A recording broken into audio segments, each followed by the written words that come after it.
You're away. Can I do it right over here? It's better Sure, that's if I fine. could just stand up Yes. and do the presentation. First of all, Thank you. Good afternoon, council members. Thank you for inviting the three departments, Water and Power, Fire, and Building Safety, to conduct this presentation, expanding and extending the LA City's current development cycle. Now, as we all know, construction is definitely booming. As a matter of fact, some of the current development activities actually have either matched or exceed the peak time of the last development cycle. For example, if you look at the screen, is that the number of housing units permitted. During the last cycle, at the peak, 10 years ago, the building department issued 15,000 units, permits, for that particular year. And now, last year, we issued almost 15,000, so definitely it's catching up. More interesting is the next one, is the construction valuation. At the peak of last development cycle, we issued a total of $5.3 billion worth of permits. The year ago, 12 months ago, we already reached that $5.3 billion, and just last year, we ended the fiscal year with $6.8 billion. Now, even though now we are actually breaking records in the development history, there are two questions that I don't, sometimes in my mind, that I really want to have the answers. Question number one is, are we at the peak of the development cycle? Question number two is, what happened when the cycle started to dip? Now, I don't have a crystal ball, but I could tell you that from my experience, and I've gone through 3 development cycles, that is, if we don't do something about it, we are pretty much close to or at the peak of the development cycle. As for the second questions about what happened when the cycle dips, I think many people in this room, we have a lot of industry members right here, they all have lived through the horror when the last development cycles dipped. In LA City, I could put some numbers. Number one is construction valuation dropped 50%. The number of housing units permitted dropped 75%. And the industry, I think on an average, they have to let go at least 50% of all their workforce. The economy tanked, and that led to a recession. And we certainly don't want this to happen. Unfortunately, development cycle is like a roller coaster. What goes up must come down. We cannot avoid it. However, this is something that we can do. And that is, we can delay it and at the same time lighten the pain by expanding and extending the development cycle. Now, how do we do that? If you look at the graph right over here, the purple line would be the current development cycle. The red line is after, if we can extend and expand it. If we can extend and expand the cycle, that means we're going to raise the peak a little bit higher, and then at the same time we can extend it, the plateau, and at the same time we can make the fall, the dip, a little bit more gentler when it comes. And how do we extend the cycle? We can. What we could do is we could attract projects, not to invest in other cities, but come to LA City. Now, some people may say, hey, Ray, you're really blowing hot air. How are we supposed to do that? Yes, we can do that. There's a perception that LA is such a unique place that projects will come here automatically. Why? Because LA is a famous metropolis. But let's don't forget, so is New York, so is Toronto, so is England, so is Australia. Now, there's another perception thinking that LA City really has great weather. We can attract a healthy growth, population growth. That's true too. But so is San Francisco, San Diego, Santa Monica, Burbank, and also LA County. The truth is that, ladies and gentlemen, we have competitions. We have competitions because other cities are our competitors. Projects actually, they go to places only when they can build fast and be able to earn a good return on their investment. And in order for us to attract them to come to LA, there are 3 things to do that we need to do. And that is where the partnership of water and power, fire, and building safety come into the picture. So the first thing we need to do is we have to come up with some good programs that we can expedite the process, and at the same time we can hold the developer's hand so that they could be able to build fast. Number 2 After we have these good programs, we have to go out there. We have to go out there to the industry, to the potential investor, and sell this concept. So they know that we have such good programs and come to invest in LA. But that's not the end of it. After they come, what we need to do, we have to deliver the promise. We have to have all our staff to be able to give them good customer service, to provide them with the good advice, we provide them with good guidance so that they can actually build fast and safe. And these three departments that are presenting to you, we have all done this and we want to share with you. Now, I'm going to ask the colleagues from Building Safety, from Fire Department, and also Water and Power to talk about these three things. And the first person is Mr. Frank Bush, the Executive Officer and also my business partner in managing the Building Department. Mr. Bush. Good afternoon, and thank you again for the invitation to do this presentation. As Ray mentioned, the partnership that we've developed with the Fire Department, Water and Power, has really been great in reducing a lot of the time in the construction process. And as you see here, we have a common mission goal, and the emphasis on it is safety and expeditious assistance. So I want to just explain, we're going to talk a little bit about establishing expeditious hand-holding programs, which we've been working on those. We have a lot of them in place. What you see here is the traditional way of getting a permit for a project is everything's done in series. What we have now is a parallel development process so that everything can be done in parallel, so that the schematics can be done, the parallel design, it can all be done, the design and the permitting can be done at the same time, so that you can come in and you get a schematic at a certain point, you can get your permit for shoring, you can get a foundation permit while it's still being designed, so it'll really cut down the process. We have the Development Services Case Manager, which is a navigator to help the project in the very beginning. And also we have an inspection case management, which we call the Guardian Angel, which is at the construction phase. We've permitted 153 major projects worth about $10 billion. The Development Services Case Management is the navigator. It navigates during the design and the planning time with feasibility studies, handhold meetings, problem solving. It brings everybody together, all the departments come together at the beginning of a project and let them know what the process is going to be so there are no questions as they're moving forward. The Guardian Angel is the go-to person, as we call the Guardian Angel, it's the inspection case management. This go-to person will make sure that all the inspections are being processed, that everybody's aware of what the process is for inspection from the very beginning of the project. It will help to deal with any interpretations or disagreements or people that aren't really sure what the code requirements are. Comes up with solutions and timelines, and it's from the very beginning of the project all the way through the certificate of occupancy. It cuts the construction time, and we're assisting over 100 major projects of $4 billion. So as mentioned, we have the two programs. It's really big for things to be done in parallel. That's a big thing with this. So that we're not just waiting in series for one thing to be done before the next phase can happen. This is really cutting down and shortening the project by up to at least 2 years.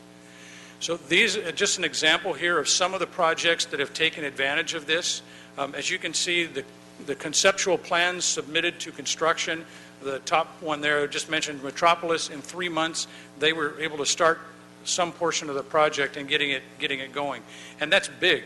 There are some projects in here. One project in here that was about $350 million. And this program was so successful for them that they are committed to bringing in investing $100 million for another project to come in. $1 billion project that is coming in.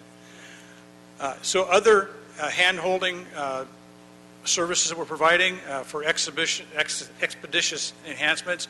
We're not just looking at the big projects, we're also looking at the small projects, the single-family dwellings and smaller projects. We have a concierge service which we have opened in our Metro and Van Nuys office, and this is for hand-holding services. So when people walk in the door, they don't know where to go. It's similar to going to the hotel trying to find a restaurant or some entertainment or something. You go to the concierge. This is what that is for. It is to hand-holding is to make sure people know what they're doing and get them through the process. And we also, this service serves all departments that are in the Development Service Center. And we're assisting approximately 500 walk-in customers per week, and that number is growing. And this program recently received the Mayor's Civic Innovation Award. Another something that we've done is we have extended counter plan check. So typically when you bring in a project, it'll take 2-3 hours to plan check it. It typically went into the back room and got into the waiting line with all the other projects in the backlog. So we expanded our counter plan check to go with a 1 to 3 hour project. So when the people come in, they can do the plan check right there. If there are corrections that are simple enough, they can correct them right on the plan there and get the permit done that same day.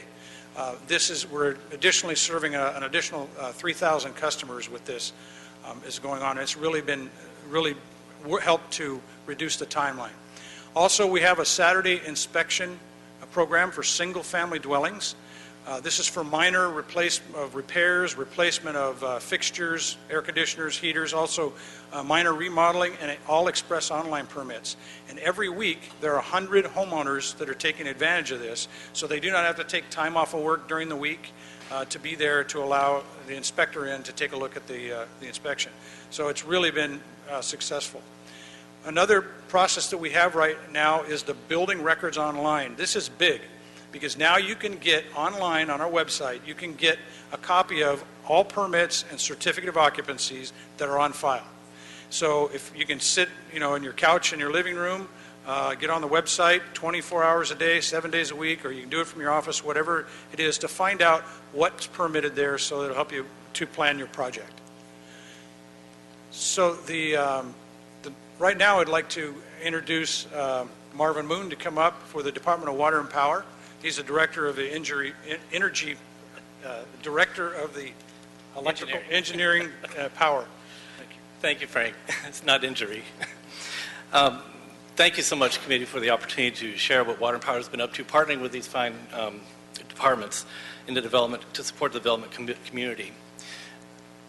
When we heard that there was an opportunity to expand city case management, we jumped all over it. We've been involved with city case management for the last few years, and it's a great way to help developers, but we saw that there was an opportunity to help more customers with their installations to make them build them fast and safe and well.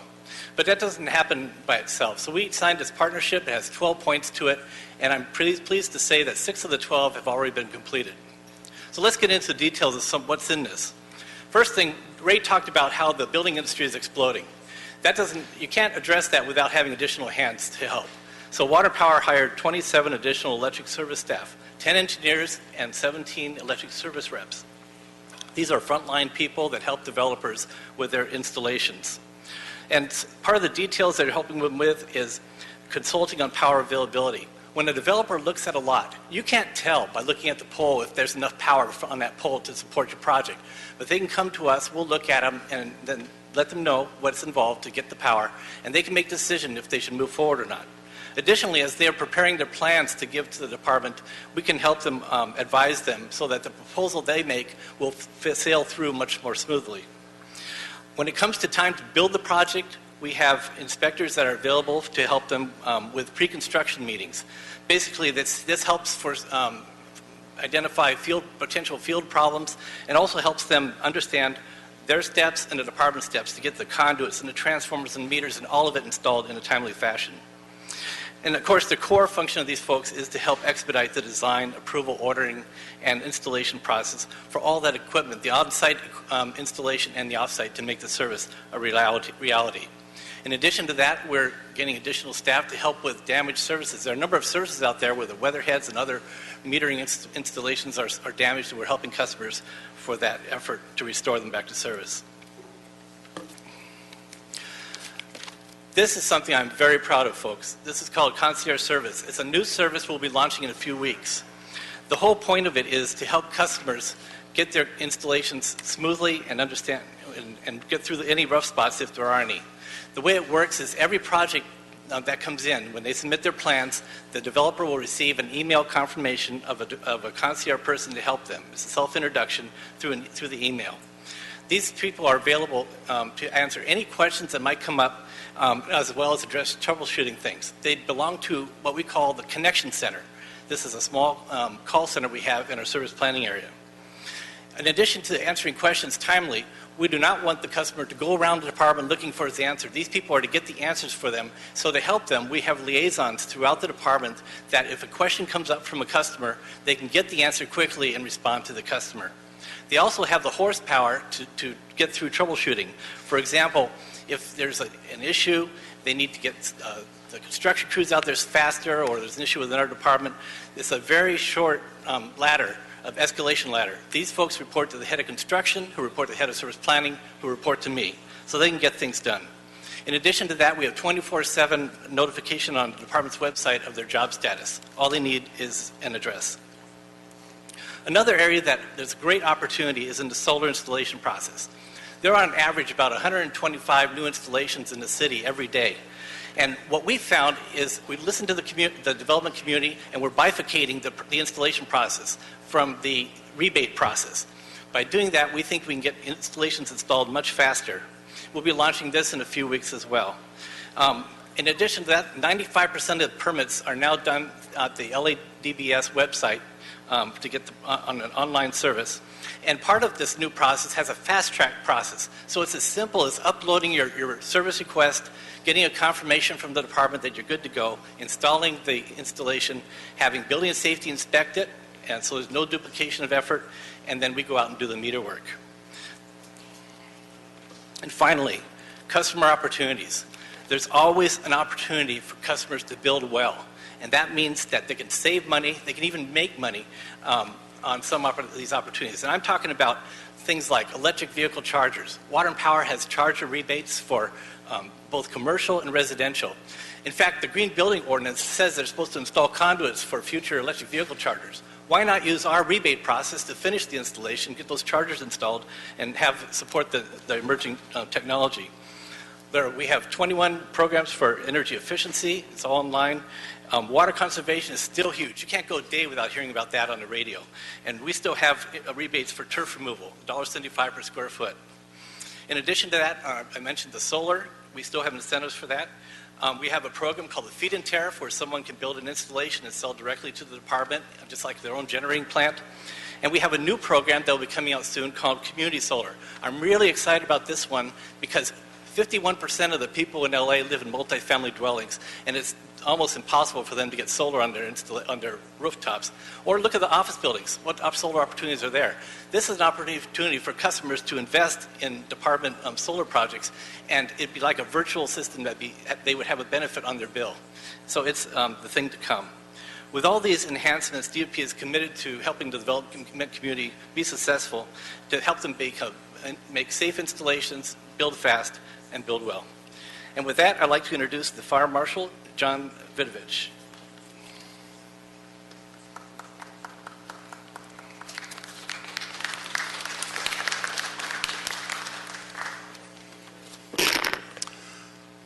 Thank you, Marvin. Members of this distinguished committee, thank you for again allowing us to present and provide an update.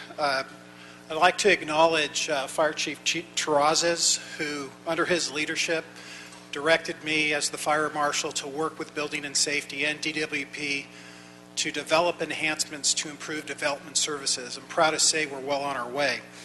Additionally, I'd like to acknowledge Mr. Bob Stone, sitting immediately to Chief Terrazas' left. When we met last year, we talked about how to be innovative, and working together, the Fire Prevention Bureau has become an innovation center.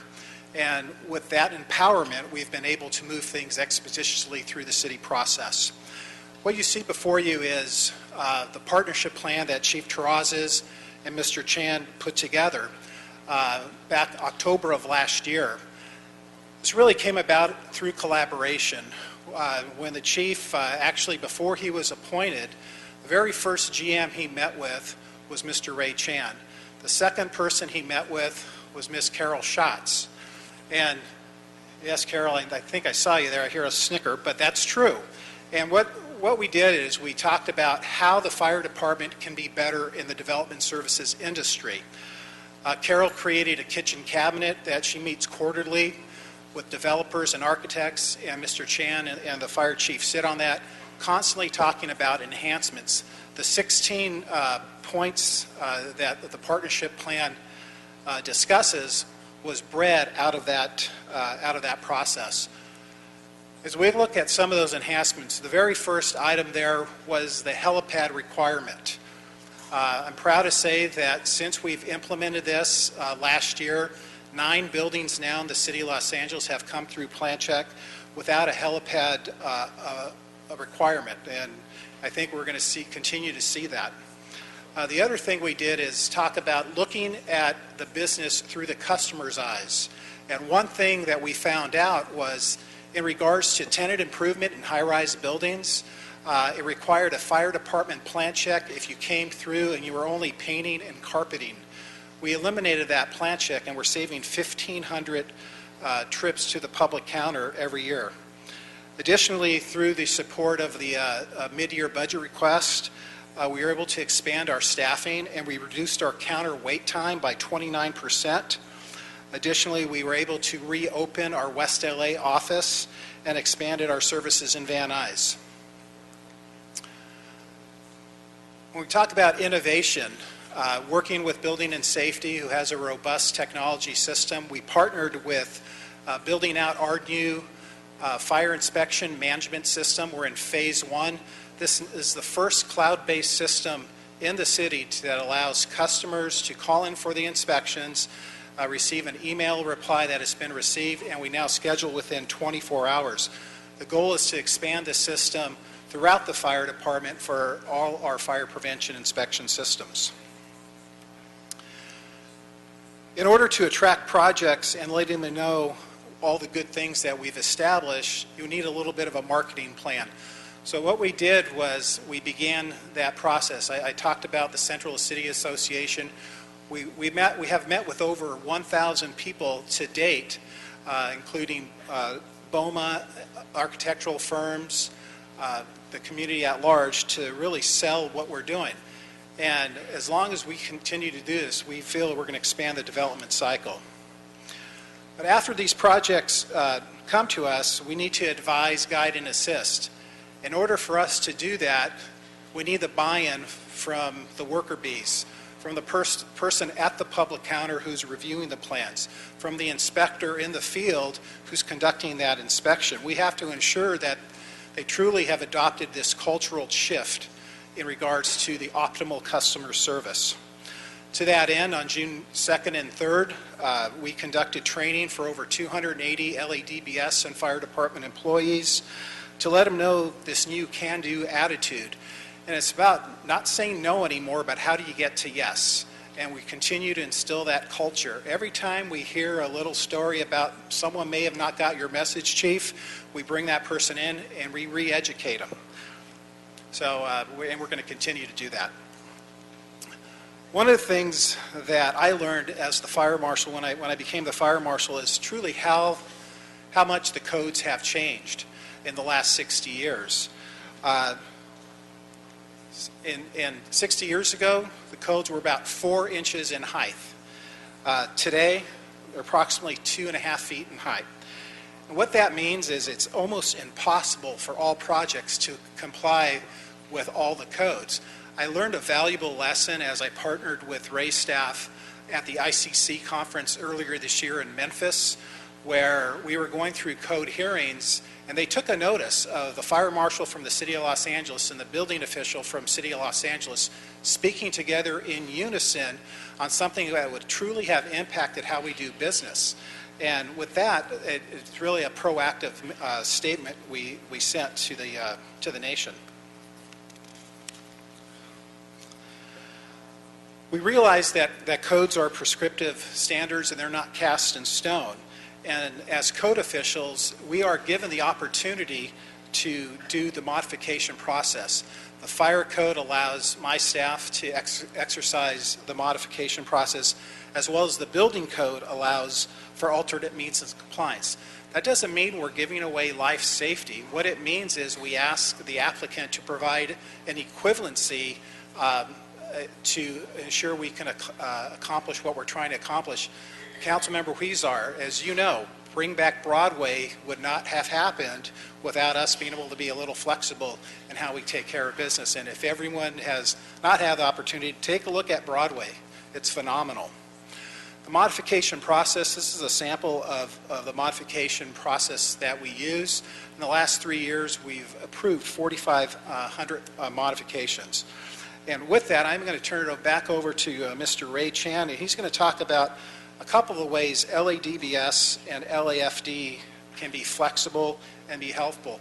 But before I do that, I just truly want to acknowledge Ray's leadership, a very humble man, but we partnered last year. He's given me office space next to him. It's unheard of for a fire official and a building official to coexist in the same office. I sit right next door to him every Wednesday for 5 hours, and believe me, we're doing some great things. Thank you.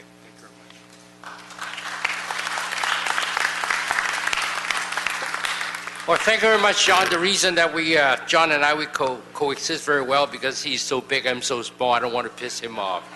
Okay. Well, actually, okay, so we had this training for our key staff, supervisors, and managers, 280 of them. We believe that the message we sent was very well received. Now, these are the two messages. We said, we have to be flexible. We are here to make sure buildings get built safe.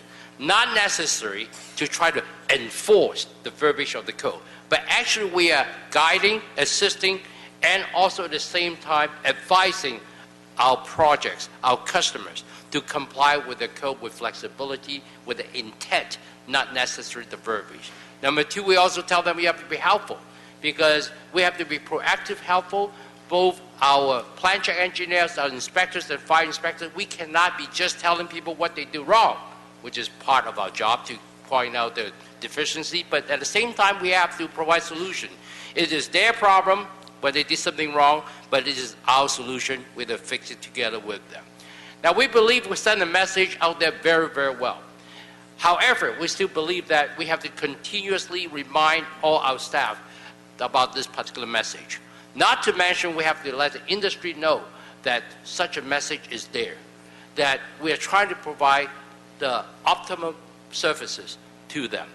To do that, we put together a customer service code of conduct with building and safety and also fire department logo right there. And it sent out 4 messages. The first one is be flexible, have a can-do attitude. Number 2, be helpful, go the extra mile. Number 3, maintain a sense of urgency, be responsive. And number 4, be courteous and respectful. This particular poster has been posted at 70 locations in our 5 development service centers. So in summary, okay, we want to say that, sending a message is important, at the same time we want to enforce to make sure the message is sent out. So we put together a proactive customer feedback program where we talk to 200 people every month. We have started 2 months, and we ask them very job-specific and staff-specific questions. For the past 2 months, we talked to 400 people, and out of that, we have received 66% excellent rating, 21% above average, and only a few percent about poor service. Now, I don't believe this result myself when I first looked at it. I asked my staff, did we cook the book? The staff said, no, they didn't. So this is true result, and we want to maintain this type of service to our development industry members. To summarize this presentation, we believe that if we come up with good expedite program, if we go out there to reach out to the industry and also the potential developer and sell this program to them, we will be able to bring them in and for us to provide good service to them. Working along with the development industry, I think we can definitely extend and expand the development cycle so we can get more tax, more revenue, and at the same time, more growth for LA City. Thank you very much.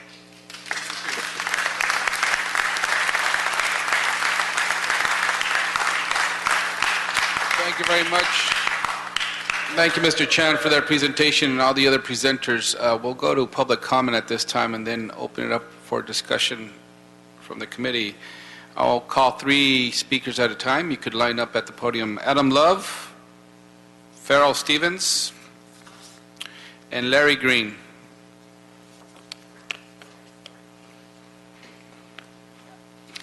Each public speaker has 1 minute.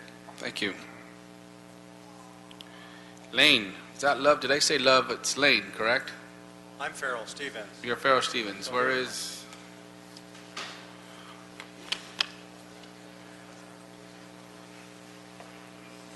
Good afternoon. My name is Adam Lane. I'm here representing the Los Angeles Business Council. We're a business organization with over 400 members representing multiple business sectors across Los Angeles. Firstly, I want to thank the Department of Building and Safety, the Fire Department, and LADWP for their presentations today. As a representative for both market rate and affordable housing developers, the issue of solving LA's housing crisis is a key component of our mission at the LABC. I'd like to emphasize the importance that this presentation highlighted on ensuring that our current development cycle expands and extends. At LABC's 2014 Housing Summit, Mayor Garcetti made a goal of 100,000 new housing units in LA by 2021, and recently announced a key milestone of nearly 26,000 building permits issued for new housing in July of 2013. However, we know from this presentation that without furthering our development cycle past next year's potential peak, we will fall short of this much-needed goal. There are many of solutions involving both administrative efficiency improvements and new legislation in which the city should take into account and work both interdepartmentally and with the private sector to help push forward. Thank you. Thank you.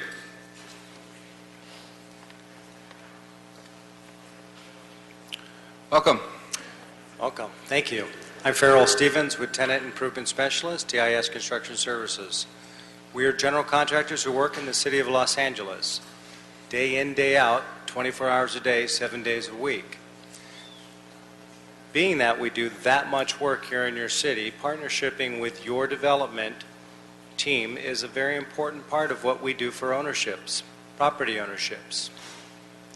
Because of the changes that you have made and that have been implemented both from the building department and fire department, I am allowed to keep an average of 250 to 500 people employed every day. And I simply wanted to say thank you for these changes. I wanted to thank Chief Terraza, Chief Vidovich, Assistant Chief Cooper, and the fire department, because we've seen tremendous change in the last 3 or 4 months. They have not missed one inspection, and we probably call out for 15 to 20 per month. So this is just an opportunity I'm taking to thank you, and thank you all. Thank you. Larry Green, Chris Martin, and Carol Schatz. Good afternoon. Larry Green, Senior Vice President of Westfield. I've had the pleasure of working with Westfield for 25 years, doing projects throughout the country. The LA Building and Safety Department, LA Fire, and LA Water and Power are some of the most skilled, talented, and hardworking and entrepreneurial people that we've ever encountered across any city. This is truly the A-team. And they are the key to moving LA forward. Their teams, their new processes that are in place are the reason why we can open up hundreds of new businesses and create thousands of jobs right here in our community. So we want to thank these organizations for their continued effort to improve and make things better. I would like to encourage them not to get the word out too much because, you know, we're kind of enjoying being able to get a great service from them and having a little bit of a secret. But these are tremendous individuals. Thank you. Thank you. Welcome. Chris Martin, architect, chairman of AC Martin, a 110-year-old company. This building is one of our projects from 1927. We've been in business for a long time. My message is simple. We're building a project today called the Wilshire Grand. We're also the development managers. It's over $1.2 billion investment in Los Angeles and has created 11,000 jobs in the construction industry. In 12 months, we will be hiring 600 permanent employees in the hotel alone. LA is in the business of international business. This particular project serves as the litmus test to the rest of the world. You can come to Los Angeles, you can get with the planning department, the building department, the fire department, and they work as a team in helping you define a project and permit it in a timely manner. That is the business of Los Angeles. That creates jobs. My thanks to all of you in the city and the departments for really making a difference in the last few years. It's exceptional. Great, thank you. Carol Schatz. Carol Schatz, President of the Central City Association of Los Angeles. I am here to commend all three of these departments for Ray and his leadership, for Chief Terrazas and his leadership, for DWP joining together in my 25 years of experience with the city. This kind of collaboration was unheard of. And this kind of collaboration, by the way, is really the root and the solution to development reform. They came into our conference room, and they have for the last year and a half. They heard a lot of complaints from our developers initially. This last time, which was just about 2 weeks ago, all they got were commendations. This is the kind of leadership and reform that we need throughout the city, but I'm very happy it's starting with the departments that deal with development, because in downtown, we want to see this thing continue for as long as we can. Thank you. Thank you. Christopher Pack, Jason Lariam.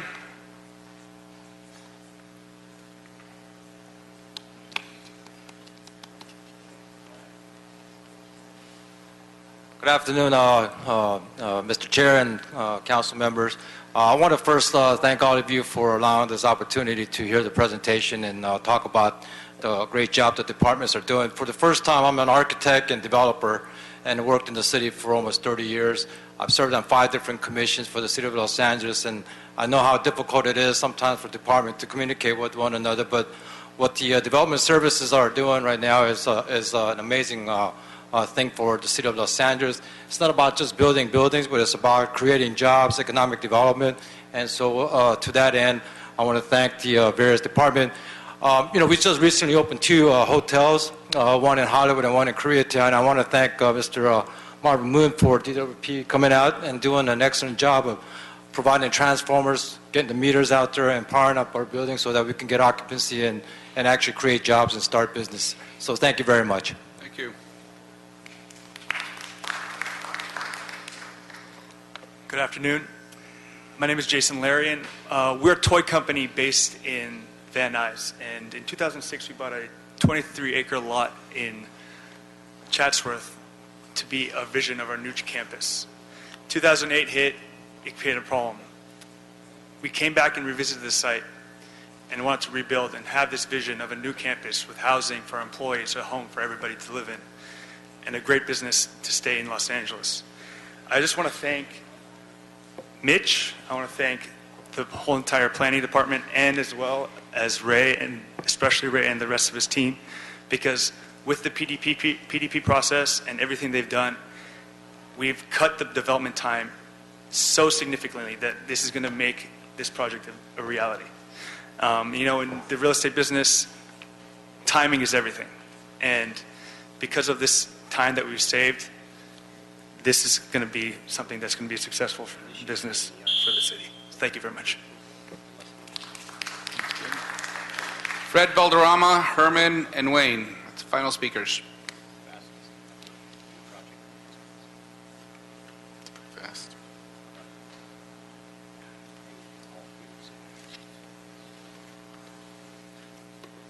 Honorable council members, my name is Fred Valderrama. I'm a land use consultant, and as a former 13-year city councilman in the city of Monterey Park, it was easy for me as a council member to assist developers in their development. If they had a problem, I would be there for them. In the city of Los Angeles, it's very difficult in the past to do business, and for overseas investors, I would really used to encourage them not to do business in Los Angeles. But these last 2 years, I see this as a whole transformation of staff. Now you don't need to know somebody at the city council. Now you go right through the staff and get it done. And I just applaud you, and I hope this is not a receive and file. I hope this is something you ask them to come back in 6 months and give me an update as to what's going on and how they're progressing, and get all the tweaks out of it, because I've never seen this before, such cohesiveness in departments. Thank you. Thank you. Herman and Wayne.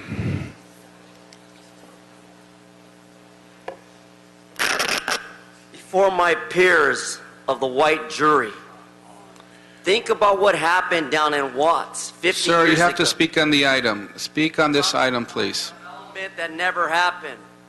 The same way you can walk anywhere down the street on Broadway right now at this time and see how many businesses are closed. Stop the hypocrisy of your bullshit and point out to the facts that we are still in a recession and we are not developing growing, as Mr. Mitch Anger chews on a carrot. Because the bottom line is this: if you want more Vaseline, come to Boyle Heights, because we got plenty to grease you monkeys up. Sir, you're not speaking on topic. We've warned you once. You are now not prohibited from speaking on the rest of the items that you have asked to speak on. Sergeants, this individual is no longer allowed to speak for the rest of this meeting. Thank you. Yes, Mr. City Attorney. Let him finish. I think it's... Okay. Sir, Mr. Yes, Herman. yes, you can finish your... You have 10 seconds to finish, and then you should speak on the item. All universal. 9, 7, 6, 5, 4, 3, 2, 1. My constitutional right for you. Thank you, sir. I would suggest as well that I let the city clerk and our sergeants know that this individual is banned from speaking at the next plum meetings for the next 2 months, and we'll go from there. Thank you. Wayne. Oh, well, I don't want to say anything bad. I don't want to be banned like Mr. H. Item number 1 is the oral presentation by the Department of Building and Safety, the Fire Department, and the Department of Water and Power to extend development. And that's what we need, to rush more development so we can continue to over-densify the city faster, faster, faster, faster, faster, faster, because you know the stock market's crashing. So we have to get all the building permits done in the next 60 days. So while Mr. Herman is taking his time out, please get all those projects built in the next 60 days, because there's not going to be any more money left. It's all fucking gone. $4 trillion, it's gone. Thank you, Wayne. And for the record, Mr. Herman has been banned from speaking for his continued disruption of this meeting, not only today, but at previous meetings as well. So with that, if there's any questions or comments from our committee members for this team, I first want to thank them for the presentation and for your collaborative efforts you've put forward. A lot of this has been proactive on your end, listening to the community, and this whole discussion started with the thought that we are in a cycle. Development and expansion of our economy is cyclical, and in fact we do, and it behooves us to take advantage of this rise in the economy right now and development opportunities that brings jobs, improves the city, etc. Particularly for those areas that have not gotten attention in the past.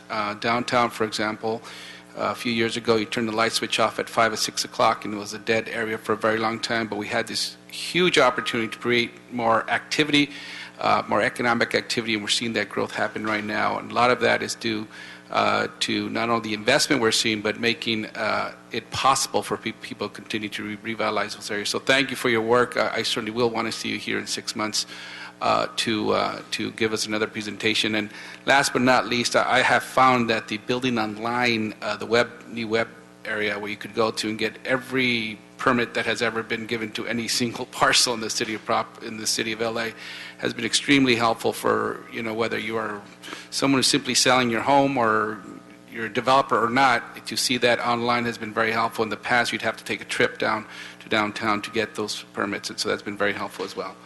Any other questions or comments on this? Seeing none, thank you. We'll go on to the next item. Thank you very much. Thank you. Next item, please. Note and file, Councilman. We'll note and file this, and we'll reschedule another presentation in 6 months. Okay. So the next item is the Bond and Wesson Corretz motion. Actually, we're going to item number 2. Oh, sorry, Councilman. Yes. Item 2 is the appointment of Ms. Patricia Alarcon to the East LA ABC. Thank you and welcome. This is an appointment by the recommendation from the mayor for Patricia Alarcon to the East LA Area Planning Commission. Welcome, Ms. Alarcon. And First, I want to thank you for your continued service to our city. You have had and worked in several capacities already in serving our city. We've had the pleasure, or at least my office have had the pleasure of working with you when you were the mayor's representative for the East Side, and your commitment to the community has been outstanding. So we're, at least, I'm certainly pleased to see you in this capacity now to continue, for you to continue your service. So welcome. Anything you'd love to share with the committee and the public. Thank you. Well, thank you very much for those kind comments and remarks. Thank you, council members, the members of the Plan Use Management Committee. Thank you for having me here today. I decided to accept the appointment and go through the appointment process to serve the community and to serve the city of Los Angeles, to use my community background to make the best and informed decisions, and also to work with the city council offices and their teams, as well as the mayor's office, to serve to the best of my ability. So thank you very much again, and I look forward to working with each and every one of you. Thank you. Mr. Cedillo. Let me echo your comments. As I've told you personally and privately, you are one of the hardest working, most enthusiastic civic servants I've ever met. And we just welcome you to the commission and look forward to your ongoing service to the city of Los Angeles. Thank you, sir. Thank you. Any other questions or comments?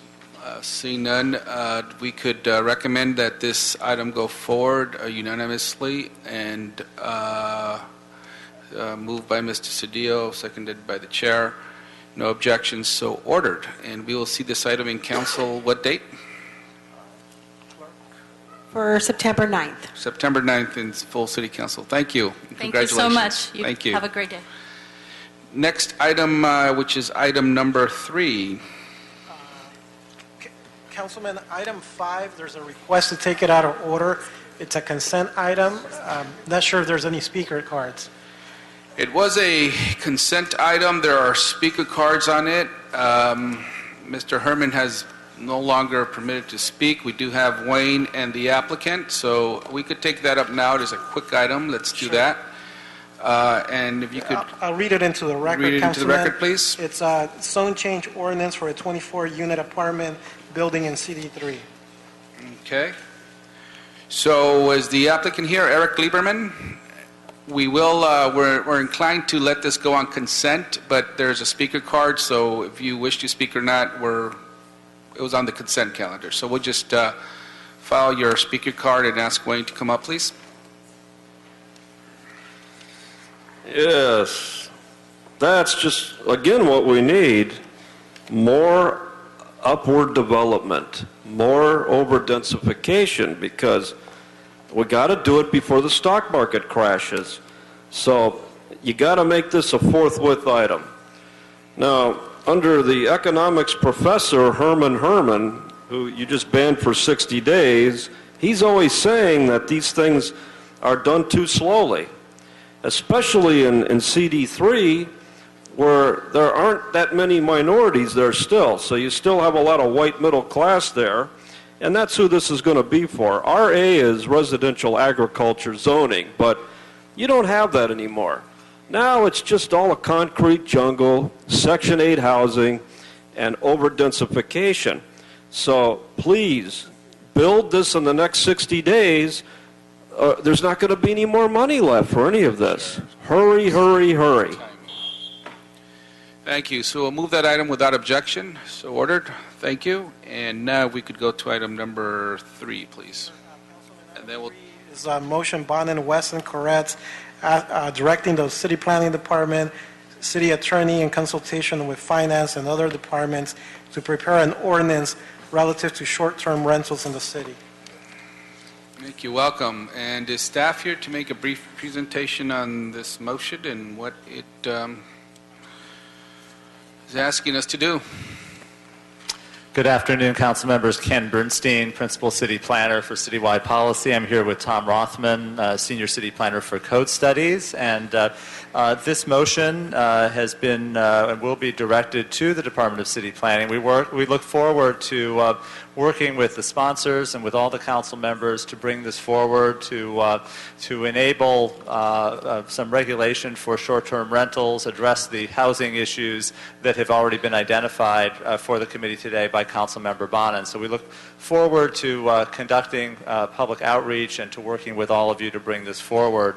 We did want to underscore for the council that the Department of City Planning was allocated by the council this year 3 positions for a targeted code amendments unit to address just these types of motions where there are urgent policy needs of this type on a citywide basis.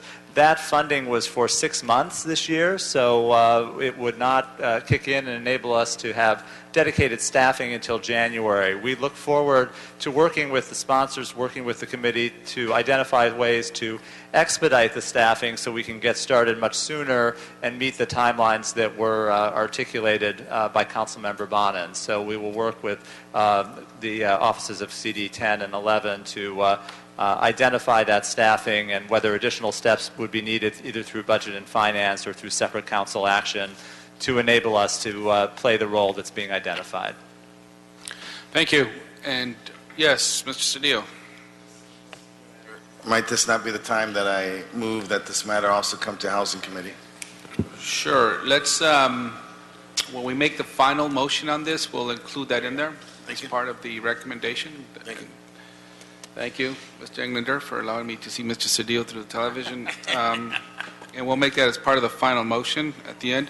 Again, I want to remind everyone that this is actually the beginning of a process to come up with an ordinance that will regulate this industry. And this is an opportunity for us to hear from the public. As Ms. Councilmember Bonin suggested as well, there will need to be an opportunity to go throughout the city to hear from the public as well. So as part of the motion later on, I was hoping to also recommend that we have a series of stakeholder meetings that will include more community input throughout the city. So we'll make that as part of the motion at the end as well. So wish to speak? Mr. Englander? Yeah, thank you very much, Mr. Chair.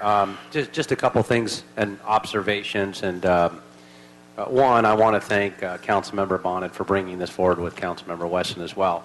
And without going through and reiterating all the points that he had made in his remarks and opening, I want to second Mr. Huizar's motion, as Mr. Bonin suggested, to do the community outreach. I think he also, if we can frame that, his recommendation was that it would come back within by the end of September.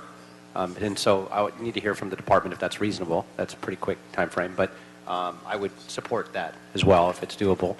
And the second thing is, Chairman, I think you said it best. This is the beginning of a process. We have nothing before us but one sheet of paper. It's simply a motion asking the Department of Coordination. In fact, if I look at it, it's to authorize and actually direct the City Planning Department with assistance of the City Attorney in consultation with the Office of Finance and other relevant city departments to prepare and present the draft and the drafting of the ordinance governing short-term rentals in the following manner, and goes on to discuss those. So it's really one sheet of paper before us to say, let's move forward. What comes back then is what I'm interested in, a framework for discussion. That's really where the community comes. Hopefully, I know this room's filled today. We're probably going to hear a lot of how it's either impacted the neighborhood or really been able to survive and pay rents because you've been able to utilize this shared new space, if you will, in this practice. Having said that, beyond discussion of conditions, restrictions, all of the suggestions, that hopefully you'll participate as well in the community outreach process. So that's where all the information will be sort of vetted and gathered with the framework from planning that comes back in consultation with the city attorney. That's really where the work sort of begins. And then coming back to this committee, my guess is probably more than once. And then another bite of the apple of the city council as well. And as per Mr. Cedillo's recommendation, yet another committee as well in housing. And so I think there's a lot of opportunity for public input, and I welcome that, and I want to thank everybody for participating here today at what I would consider the initiation of a beginning of a process. So thank you so much. Thank you, Mr. Englander. Any other questions or comments? Okay, so we'll go on to public comment. We do have, let's say, about an hour and a half or 2 hours worth of comment. Each speaker has 1 minute to speak, And just as a reminder, this is the beginning of the process, and we will have ample opportunity to either go to one of the community meetings hosted by the department, the planning department, or in one of the future community meetings here and council meetings. So I'll call up 3 at a time, and we'll go from there. Bill Waltzman, Heather Vescent, and Susanna Schick.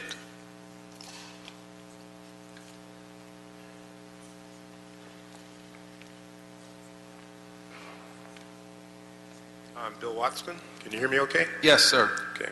I live in Marina Del Rey, California. And my purpose for coming here today, should I talk louder? Yeah. Thank you. My purpose for being here today is to say that this proposal has boatloads of unintended consequences. Essentially what's happening is that we're having unregulated hotels in our very neighborhoods. As an example, you said it sounds like a good idea on the surface. If you have a spare room, you'd be able to rent it. I happen to live in a community where there's 3- and 4-story buildings with stories, and people have vacant floors that they have available for rent, and they are doing it. My neighbor has 3 renters at this time. Sir, thank you very much, sir. Sure. Thank you. Next speaker. Honorable Councilman, I'm Heather Schlegel. I'm a futurist. I've studied the future of money, which includes the sharing economy, since 2010. This is not a question of if the sharing economy is coming to our city, but when and how. I split my time between living in the Mojave Desert, a small town east of here, 29 Palms, and LA. I own a home there. When I bought it, vacation home rentals were prohibited. Over the past year, me and many of these local citizens have worked with the Planning Commission there over 15 hours over a series of 4 different workshops to co-create and craft a set of regulations that work for us. Regulations for the sharing economy cannot be applied from one city to the other, although you can take best practices from one city and apply it to yours. I recommend that you have local workshops to understand the concerns of your citizens here. The sharing economy is here to stay. It's a question of how are we going to regulate it in the appropriate way so the right people benefit from it. Thank you. Susanna Schick, Tony Butka, and William Shedding. Thanks. Susanna Schick. I'm a resident of Los Angeles off and on for over 20 years. My favorite city to live in. It's become almost impossible to afford to live here, and Airbnb vacation rentals are a huge part of that. I fully support Mike Bonan's proposal, and I really hope that this goes forward so that people who live and work here can actually live in places that are livable and not have to move all the way out to Lancaster and commute. And you know, it's like we're building this great metro system and this bike system, and none of that works if we have to keep moving further and further away to afford housing. So basically allowing people to live in the homes, to own the homes they live in, and not supporting corporate short-term rentals is what I'm here for. Thank you.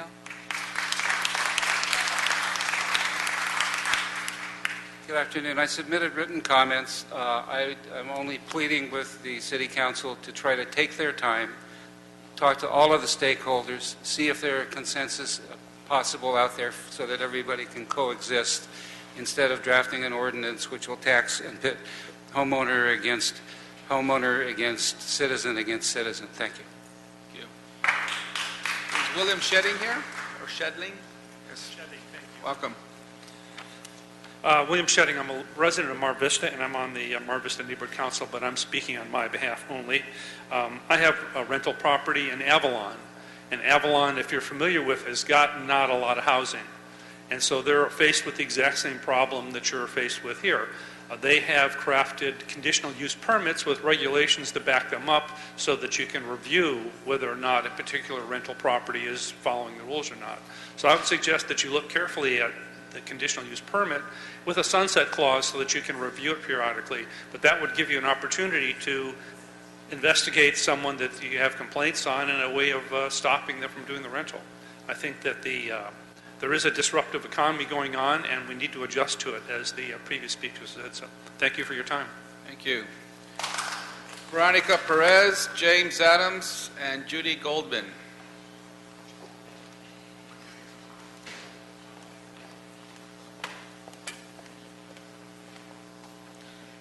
Veronica Perez, representing Keep Neighborhoods First, a coalition of neighbors, tenants, and housing advocates concerned about short-term rental impacts.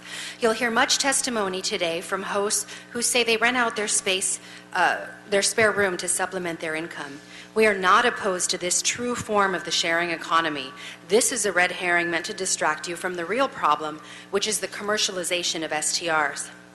What you won't hear from them is that most of their profit is being made from investors, commercial leasing companies, and landlords of rent-control buildings who figured out it's more profitable to shut out long-term tenants by turning affordable housing into illegal hotels. While the absentee profiteer pads his wallet, our communities disappear, and our urgent need to create enough housing for Angelenos becomes almost impossible. We welcome the true sharing economy, but we ask you to see what's really happening here and draw the line before it's too late. Thank you.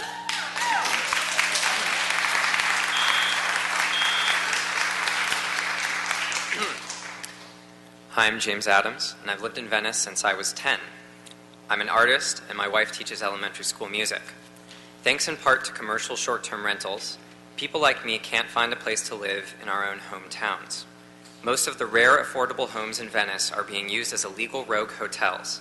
LA already has the least affordable rental market in the country, and the people who turn entire homes into hotels are making it worse. This is big business, and the average Angeleno doesn't stand a chance. These commercial operators harass or trick tenants like my wife and I into leaving their rent-controlled homes so that they can convert them into more profitable vacation rentals. Some tenants even follow their lead and get into the business by illegally subletting dozens of units year-round.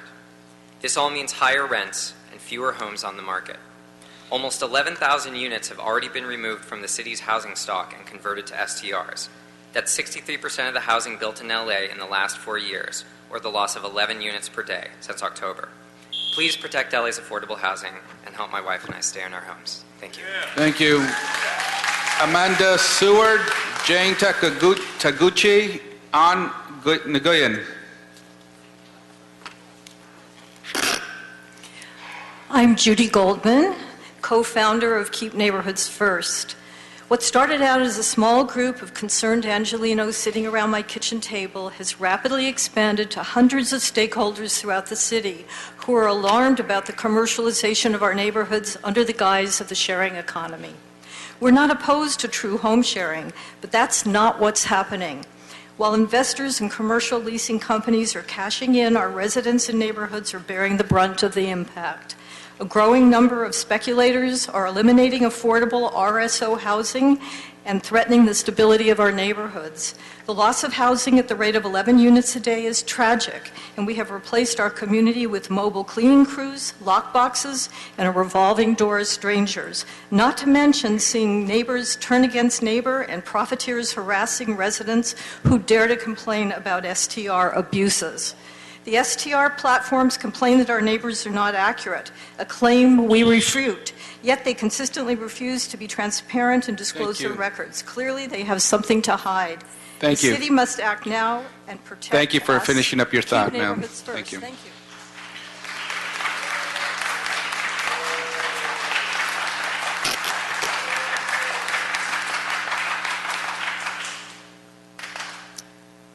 I'm Amanda Seward. I'm an attorney, but never considered myself a housing attorney. But yet in the last month alone, I've had to take 5 cases of representing tenants wrongfully evicted by landlords seeking to convert rent-controlled apartments into de facto hotels. They are just the cases I've been able to take, but I've received many more desperate calls from tenants. Short-term rentals are providing landlords with an easy and far more lucrative way to get out of rent control. Why charge rent-stabilized prices when you can charge 2 to 4 times that per night? Landlords are simply refusing to replace long-term tenants when they move out, and shamefully, and in too many cases, harassing tenants until they leave. I'm seeing everything from a refusal to make repairs to taking away parking spaces. And I'm here because a lot of them face retaliation if they speak out.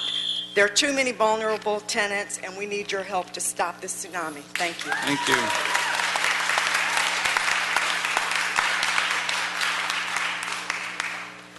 I'm Jane Taguchi, a 19-year Silver Lake resident. Short-term rental abuse is destroying the character of communities in LA.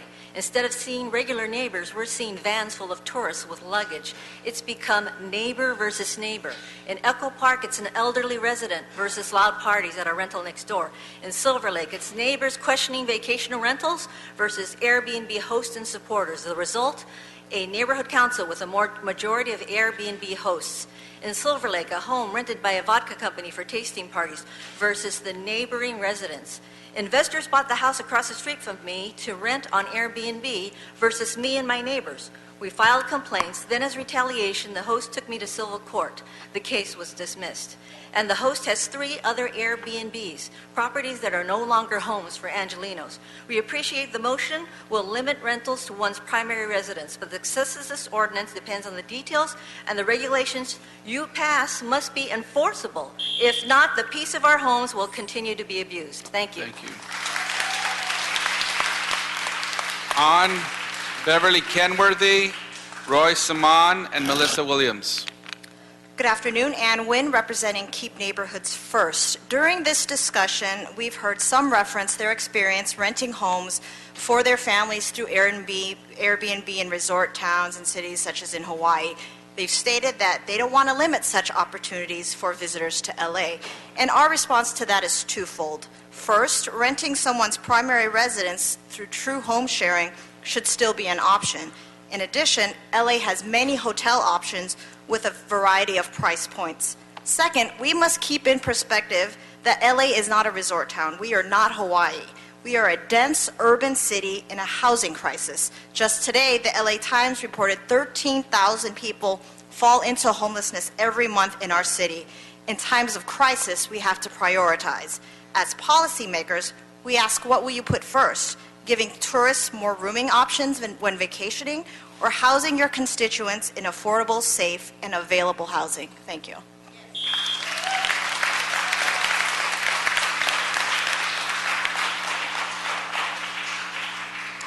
Hi, Beverly Kenworthy with the California Apartment Association. I want to make sure in this discussion we don't lose sight of the fact that the landlords and the property owners I represent are not short-term rental operators and are having terrible problems with tenants illegally subletting their units.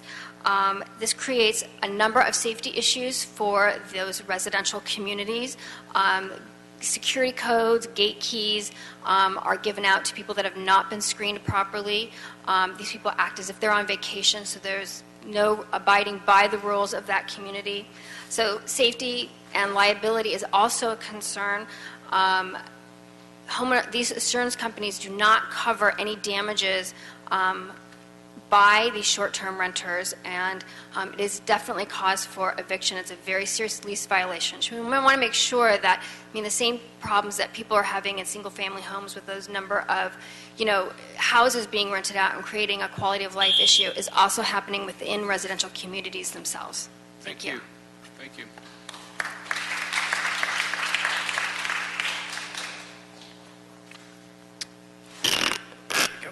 Good afternoon, Mr. Chairman. My name is Roy Saman. I'm with the Los Angeles Alliance for a New Economy. I'm a research and policy analyst there. I was the lead author of our report, Airbnb Rising Rent and the Housing Crisis in Los Angeles. Yesterday morning, we released a new analysis exploring the evolving landscape of the short-term rental industry here in Los Angeles. I'm here to speak in support of the Bond and Wesson motion. Here's what we found as of yesterday.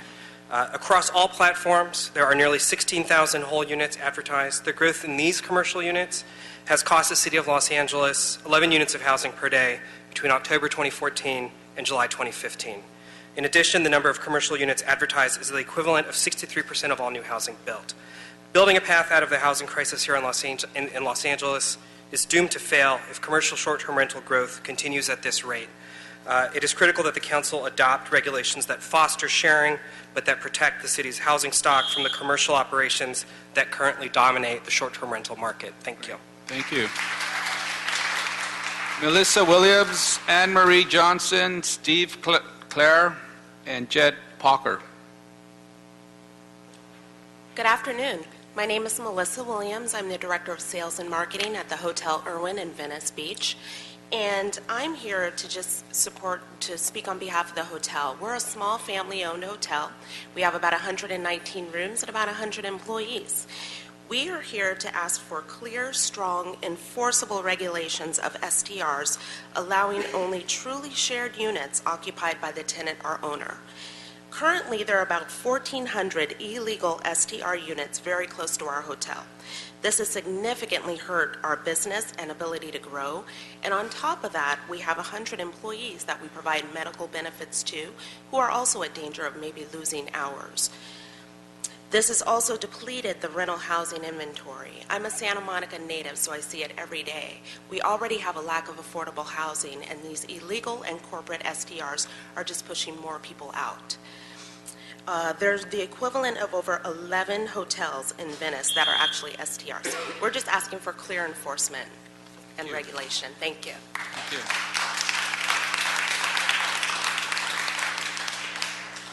you. Anne Marie Johnson. In Silver Lake, there are homes used for special events, and all are listed on Airbnb. There is one within 500 feet of my own home.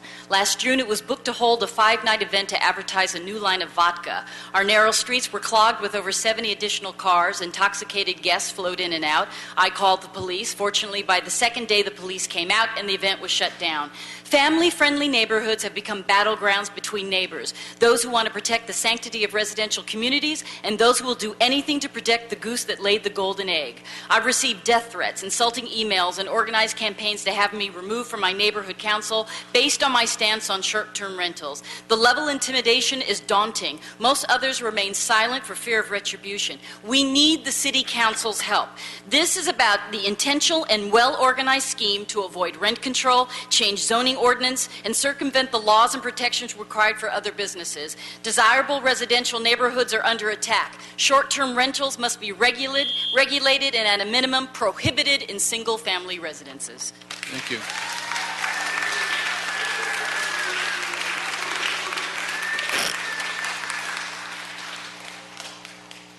Good afternoon. My name is Steve Clare. I'm the Executive Director of Venice Community Housing, a nonprofit housing and community development organization operating on the west side of Los Angeles. Venice Community Housing supports this motion and urges the city to act quickly to draft and approve an ordinance that will clarify the obligations of hosts and the platforms that hosts utilize to market their rentals. VCH supports the concept of home sharing as represented in the motion, with the provision that hosts must reside on site at all times except for vacation periods of limited duration. VCHC urges that the ordinance that you adopt contain a private right of action to help enforce the law. The city may not have the resources to enforce the law entirely by itself, and there are residents in this city who have been negatively impacted by this activity who are willing and anxious to help with enforcement. To the people here today who say they need income to pay the mortgages on their home or to make ends meet, Venice Community Housing says we're with you.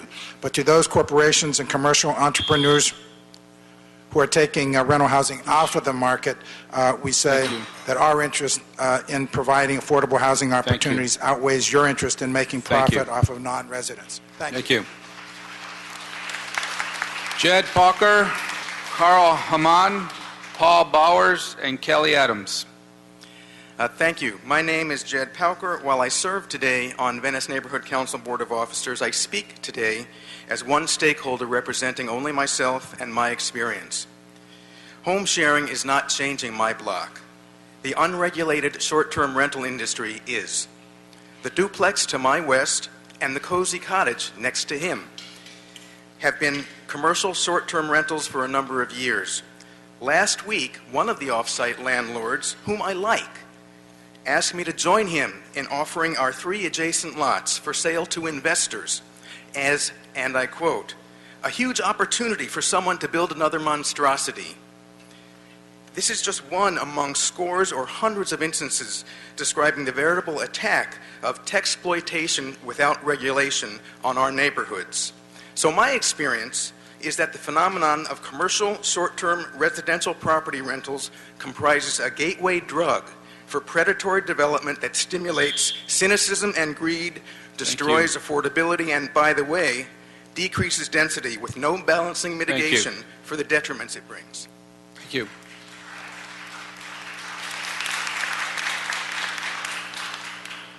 Carl Hammond, resident of Silver Lake with an Airbnb investor-owned property across the street from me. The sharing economy is just a term co-opted by for-profit businesses to avoid standard regulation. There's no sharing involved here. Renters pay for hotel-like accommodations, property owners receive rent, and Airbnb receives a percentage for merely introducing the renter to the property owner. We're not talking about a new business model here or a new economy.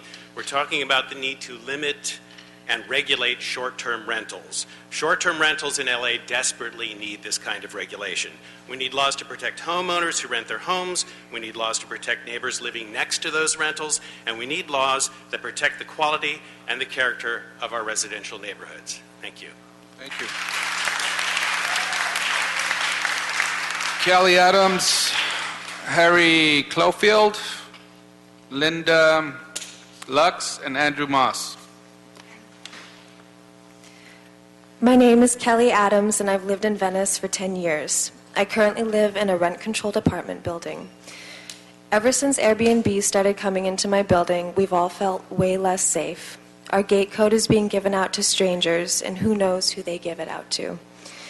In the last 6 months, we've seen more and more packages being stolen from our downstairs mailroom, and I've had drunk vacationers ask me for help finding their hotel room in my apartment building, which isn't supposed to have hotel rooms.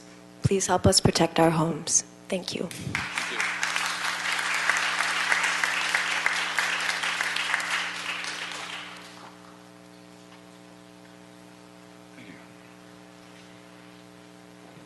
Hello.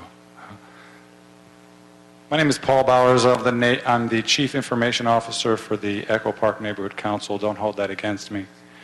I speak only as a person who has used Airbnb as a host and watched with disbelief the real-time, surreal, obscene repetition of the historic displacement of people, again, aided by Airbnb. The speed of policy changing, and what upsets me a little bit here is the talk of the initiation of the beginning of a discussion can't compete with the speed at which the sharing economy and technology in general moves, and these 11 people a day who are kicked out of their houses, that ship is gone. So you guys need to move fast.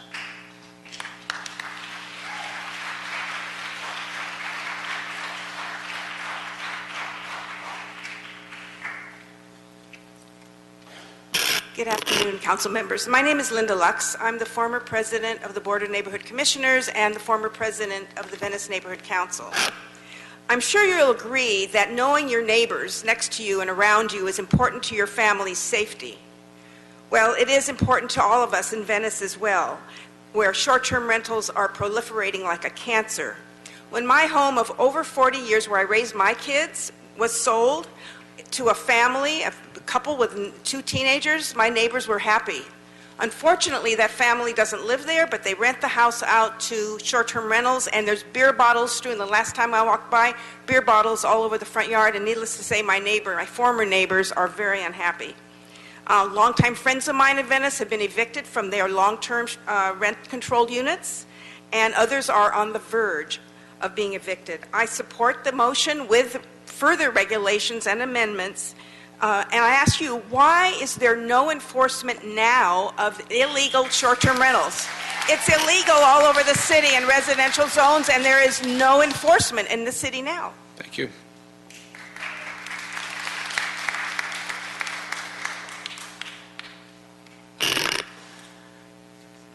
I'm Andrew Moss, a lay member of the interfaith group CLU, Clergy and Laity United for Economic Justice.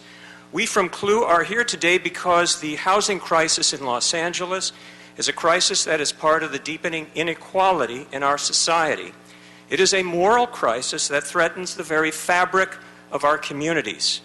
We at CLU support taking every measure possible to ensure that decent, affordable housing is available to all citizens in our city, not just the privileged.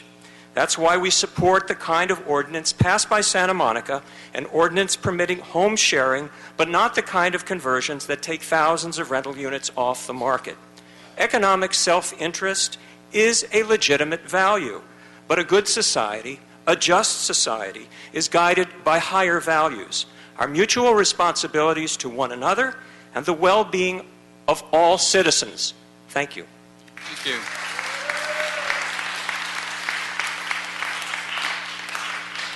I called this name before. I can't make out the first name, but the last name is Cloverfield. It's either Lynn or Harry. Wynn. Cloverfield. Okay. Roberto Mazariegos, Mark Lipman, and Ann Bagasao. Or Bagasco. Sir, we saw in committee members, sorry about my handwriting. Lynn Moorfeld from the California Hotel and Lodging Association. And I'm here just to say that we support Councilmember Bonin's motion. Let's put sharing back in the sharing economy. Airbnb is a $24 billion organization that right now is illegal and unregulated in the city of Los Angeles, and at the detriment of visitor safety, housing, and the fabric of our neighborhoods. Please put sharing back in sharing. Thank you. Thank you.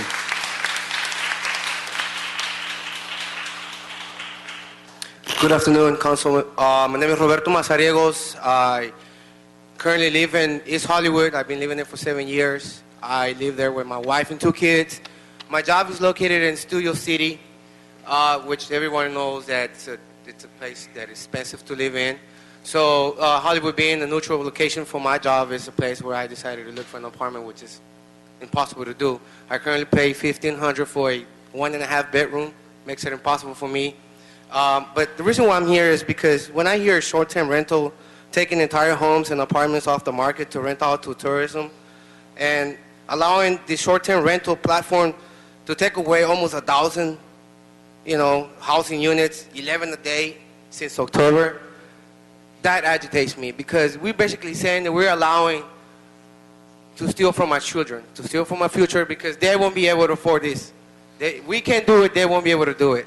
So that's why I'm here to basically ask Council to pass a comprehensive policy on short-term rentals to protect true home sharings and preserve LA neighborhoods and preserve our kids' life here.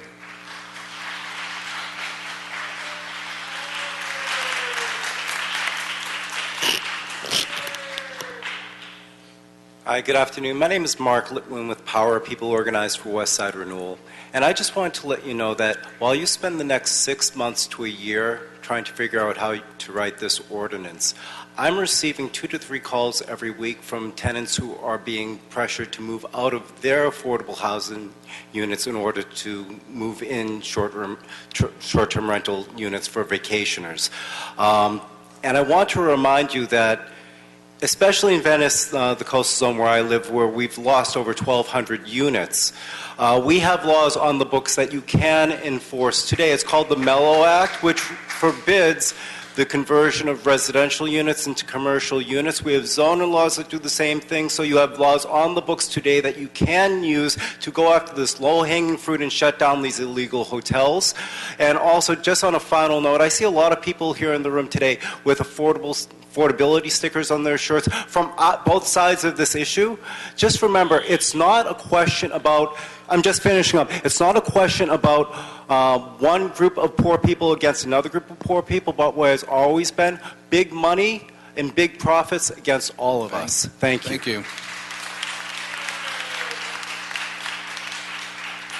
you.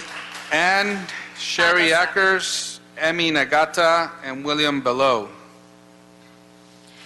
Good afternoon. I'm here on behalf of my 90-year-old mother, who in 2012 started complaining about parties, amplified music, vans of people coming and going at the vacant house next to her home of 27 years. I discovered that the 3-story, 6-bedroom, sleep 16 with the pool, $600 a night downtown villa in historic Angelino Heights was converted by its LLC developer from a single-family home to a resort-style residence via the websites LuxPads, HomeAway, and Airbnb. My mother, a law-abiding old lady, asks me why when I call LAPD, they don't show up, and why I call building and safety, they do nothing. She can't be here today. She doesn't have a website. She doesn't have a sticker on her blouse. But she has me. I'm here requesting that you please do something. Save our neighborhoods from becoming party villages for out-of-towners, with the lion's share of profits not going to the good Angelinos in this room, but benefiting real estate investors and online business owners.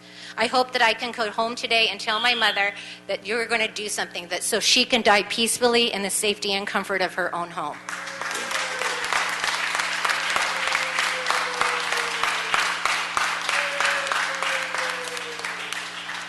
Hi, thank you. I'm Sherry Akers. I'm an at-large director with the Mar Vista Community Council, but I'm here today speaking as a private citizen. I really applaud this motion, both for addressing, as Councilman Bonin said, the bad short-term rentals as well as the good ones. And speaking to the good ones, I want to address the seniors in our community who may rely on this for an alternative source of income in their attempt to age in place. We're approaching a silver tsunami with seniors finding it very difficult to stay in their homes. 10% of the Airbnb hosts are seniors. In fact, when I took a trip using Airbnb, every home I stayed in was a retired person. 56% of those are retired, 25% are empty nesters, 49% of those hosts do it for financial reasons, the other 28% for social engagement. So I just urge that we protect that very real sharing economy as we address this very real problem. Thank you. Thank you. Hi, I'm Emmy Nagata. The LA Police Protective League has submitted a letter to the record. I will read portions due to time constraints. The LAPD is seeing a surge in calls relating to short-term rentals and their guests. Annoyed residents are calling with complaints about excessive noise, partying, traffic, illegal parking, disturbing the peace, and drunken and disorderly conduct. This inevitably leads to more conflict, disputes between neighbors, and an enhanced need for law enforcement. Furthermore, an important community safety tool has always been the residents, acting as the eyes and ears of the neighborhood. However, a constant stream of unfamiliar faces and short-term rental guests in a neighborhood greatly diminishes the efficacy of this tool. With public safety resources already stretched thin, we urgently hope that you take our concerns into consideration when crafting this ordinance. Thank you.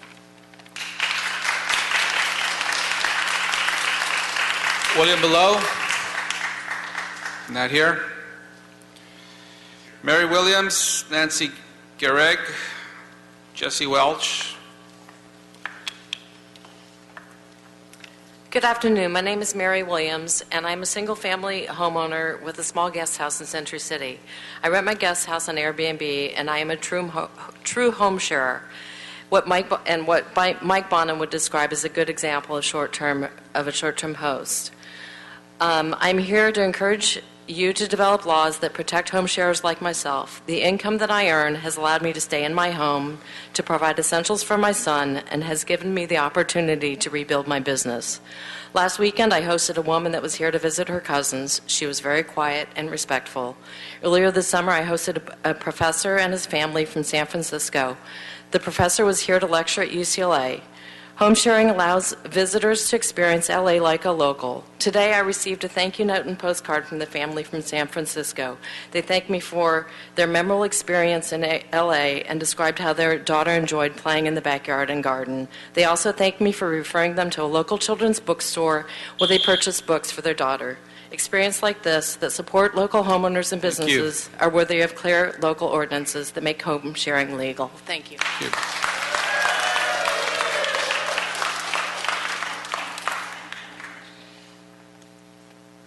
Hello, my name is Nancy. I'm a resident of Sun Valley, California, and we've had our house since 2006. Both my husband and I were working full-time when we purchased the house. 3 years ago, our son was diagnosed with a disease that required a lot of personal care, and I ended up leaving my full-time job and working part-time at home so I could take care of him. And at that time, we decided to share our guest house that we previously were using for family and friends. And that helped us supplement the income that I lost when I stopped working full-time. I think we've also contributed to our local neighborhood. Our guests frequent the shops across the street. We've hosted international dancers that go to the dance studios like Millennium and Debbie Allen in North Hollywood. And we haven't had any problems with our immediate neighbors. We tend to host families that cannot afford to pay for a hotel for them and their kids and want to enjoy Los Angeles. Thank you so much. Thank you. Jesse Welch, Rita Harris, Harvey Slater, and Lisa Mancure. Are you Jesse Welch, sir? William Ballo. Oh, you were, okay, go ahead. My neighbor 4 years ago evicted his tenants under the guise of moving in his mother. They have been living from vacation home sitting while their friends were gone, or sleeping on other people's couches. In fact, sleeping on one of the couches in one of my other tenants' units. I'm not sure that making spare rooms into Airbnb rentals will help people that are looking for affordable housing, like the tenants next door that were evicted. I've also got another comment. My neighbor has a California driver's license registered to that property. He has property ownership there, and he if you could finish up your thoughts, sir. Thank you. Let me finish this. When I send code enforcement out there, he answers the door because they made an appointment and says he lives there. Okay, it's a furnished building. No one can prove different. He claims to live there. And next door to where I live, same thing. They claim to live there. They've never lived there. Thank you, sir.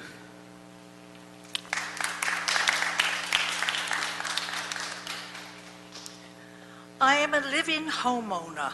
Prior to becoming an Airbnb hostess, I refinanced my home and lived off the proceeds. My life took a dramatic turn for the better when I became an Airbnb hostess. At 75 years old, I'm learning just how small the world really is. I am an ambassador to the world. I recently hosted a neuroscientist from Italy, a plastic surgeon from Singapore, and a director from England. I listen more attentively to the world news.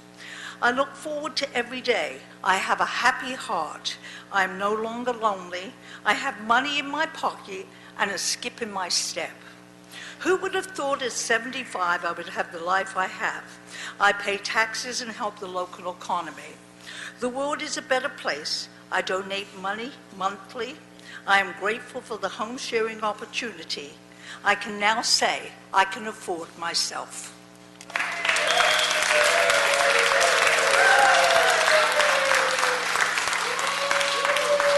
Hi there. Hi, my name is Lisa Mancure, and I live in Mount Washington. I've lived there for about almost 25 years. And I have to say that listening to the stories of the people who are against Airbnb, I don't blame them. I would be against that Airbnb too. But the Airbnb that I experience is not anything like that. And I applaud Councilman Bonin and Wesson for putting this motion forward. I have an 8-year-old child, and we have had visitors from around the world. And she now knows people in different places. And I can only think that when she hears about these places at school, she's going to have a keen interest and a more personal interest in that. We've had people from Denmark, from Israel, from South America, from all over the place. I've had people that are here to care for their dying parent that are from Trinidad. So there are many different cases, and I do think it needs careful regulation. I wouldn't want to displace anybody. I know that LA has a housing crisis. Thank you very much. Thank you. Harvey Slater, Susan Schatz, Ellen Karisfort, and Bryce Fuji. Good afternoon, I'm Harvey Slater. I own a home in Highland Park in Los Angeles, and I am a home sharer. We've hosted a lot of people. We started doing this when it first got started. I could go on forever with all the amazing stories of all the people we've hosted. Everything from an Italian family that won an immigrant visa on a lottery who came and stayed with us and set up their new home in our neighborhood, and they now live up the street from us, to a Chinese family who's never left their motherland, and they came in our front door and gave us a hug and said, "You're the first American people we've ever met." These are the Airbnb stories that I know. And I leave cash laying around my house. I leave my MacBook Air sitting around. I never, ever fear for the safety of myself or my neighbors. In fact, I'm more concerned about the safety of my guests from some of my neighbors. It's the other way around. And all I know is that Airbnb gives me the time freedom to serve as vice president on my neighborhood council, to serve my community. And my guests spend around $800 or $900 per visit in my neighborhood. And I just think that LA is an embracing, welcoming city, and we need to open our arms to the world the way we always do. Thanks. Thank you.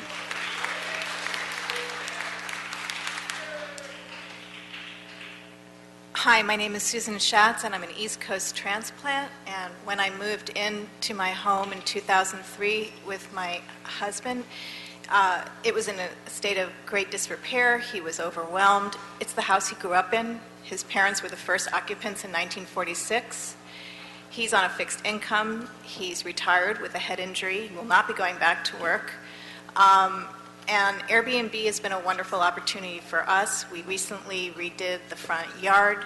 It's completely drought-free. It's increased the real estate value, curb appeal. We screen very carefully. We have a low volume of guests. And they're all involved with either UCLA or short-term projects. We're not taking away anyone's apartment, and it's been a gift for us. Thank you.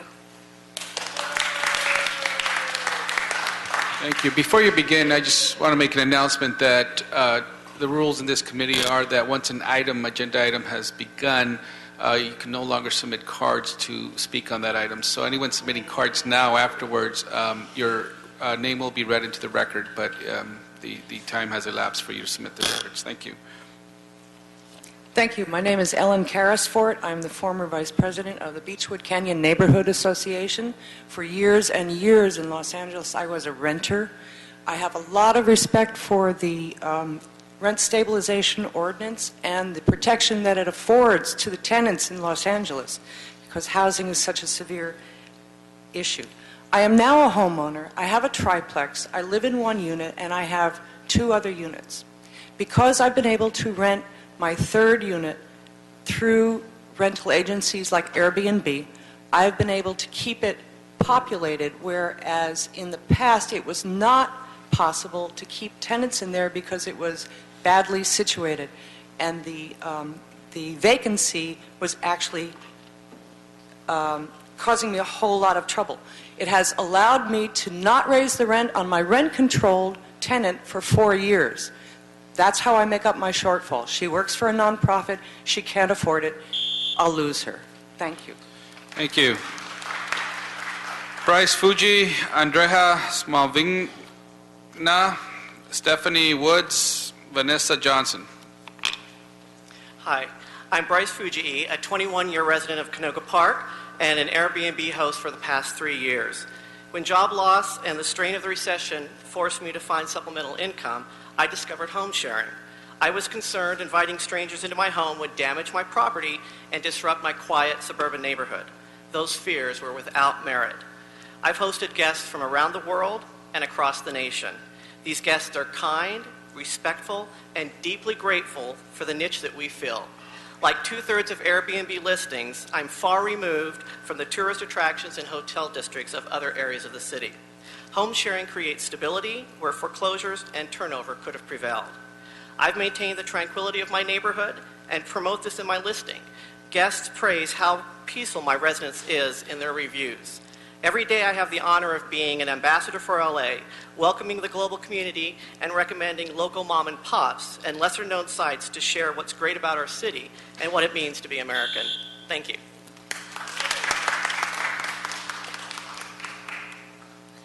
Hello, I'm Andreas Mcvina and I am a local piano teacher. I'm in favor of home sharing. I teach from home-based studio registered with City of Color City as studio piano play. My income fluctuates because in the nature of my business is that it has summer, spring, and winter breaks and students get ill or travel periodically. I live in the area not regulated by rent control, and my rent has increased $200 in the last years and will continue to increase. Relocation would cost me my student base because my students are required to come to me. My landlord approves of home sharing, and I also have renter's insurance. I rent a spare bedroom. I find Airbnb to be a perfect solution to my concern about fluctuating income. I also recognize the benefit it brings to the local small business. Thank you.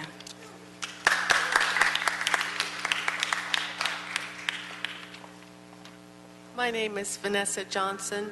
I'm an Airbnb host and have been a host for over 4 years.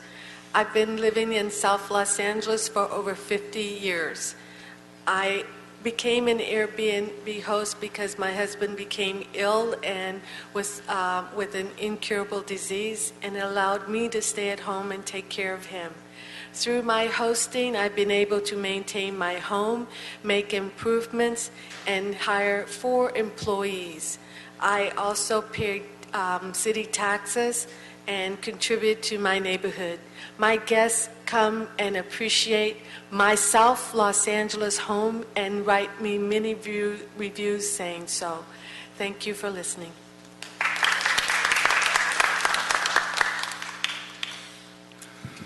Good afternoon. My name is Stephanie Woods. I'm a 67-year-old Echo Park resident of 50 years. I spent many of my years organizing for the benefit of fair housing, women and children's rights, and many other disadvantaged folks, as well as myself. After taking care of my parents until they passed away and using all of my savings, I found myself with one asset, my duplex, and a $750 Social Security check. A friend of mine told me about Airbnb opportunity, and because of that, I am not a homeless person. I still have that asset, and I'm a major contributor to my community. The benefits to me as a host of people from around the world are that I'm finally financially stable. I'm able to control the source of my income. I'm more connected to my neighbors and my businesses in my community. I'm now a much more consciously aware world citizen.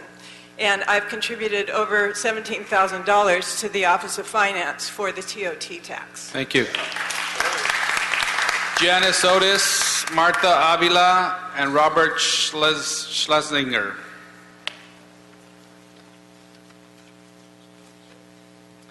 Hello. I'm a homeowner in West Hills for over 30 years. I'm a single and the sole support of my household. I have 2 children who recently left the house to go to UCLA, and I help support that effort. One is going to law school. They and other family members come often to visit. That's why I don't want to rent out part of my house full-time. I have a mortgage, health insurance, student loans, and utility bills to pay, and the income from Airbnb has helped me a great deal. My guests have not been partygoers. They have been people from out of the country that have been visiting on business or to visit family, people relocating because of new jobs, a teacher coming for job training, a woman having chemo, and another woman from Hawaii here for a wedding. I've made friendships with some of these great guests. I urge you to allow me to have the ability to make life a little easier by having the source of income that helps me keep my home. Thank you. Good afternoon. My name is Marta Avila. I live in Council District 10 and have been for the last 30 years, through the LA riots and Koreatown to what is become now.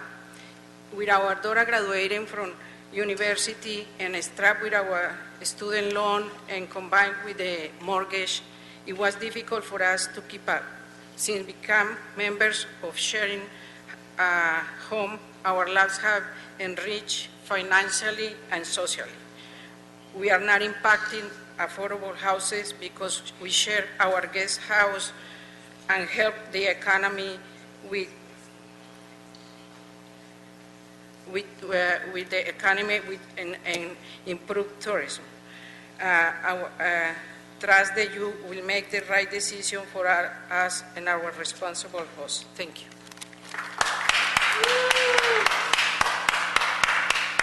Schlesinger. Yes, Nicole my Miner. name is Robert Schlesinger. I'm a member of the Benedict Canyon Association and the Bel Air Beverly Crest Neighborhood Council. I'm going to yield my time to Barbara Nichols, who should be within the next 3 cards that you bring up. Nicole Miner, Matthew Post, Barbara Nichols. Good afternoon to the council members. My name is Barbara Nichols. I'm on the board of directors of the Benedict Canyon Homeowners Association. We are an all single-family area representing 2,600 homeowners in LA. When I bought my home 29 years ago, it is an R1 residence. I did not decide to live next door to a transient motel zone. By changing the law to allow these Airbnb properties and the other companies, you are changing our zoning to a transient motel. I can tell you as a real estate broker, this will have a significant effect on our property values in residential neighborhoods. It will make leasing properties harder if an Airbnb is next door. It'll make selling your home harder. It will become a disclosure item on your transfer disclosure statement in selling a house. Thank you.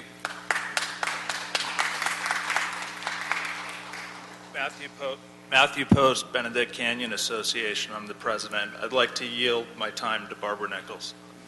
Sir, I'm sorry. By our rules, we cannot yield if that person has already spoken, so that is not allowed. It's just the rules that we keep consistent and fair with everyone. So if you wish to speak, you can use your time. Currently, we're having a major issue with parties going all night. There's no enforcement. We live in Benedict Canyon is a very high fire zone, and it's not. There will be a fire, and we're extremely concerned about it happening from Airbnb.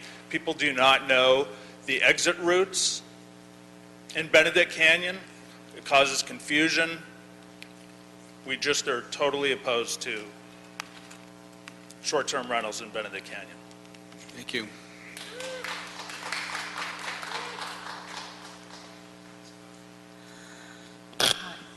Nicole Miner.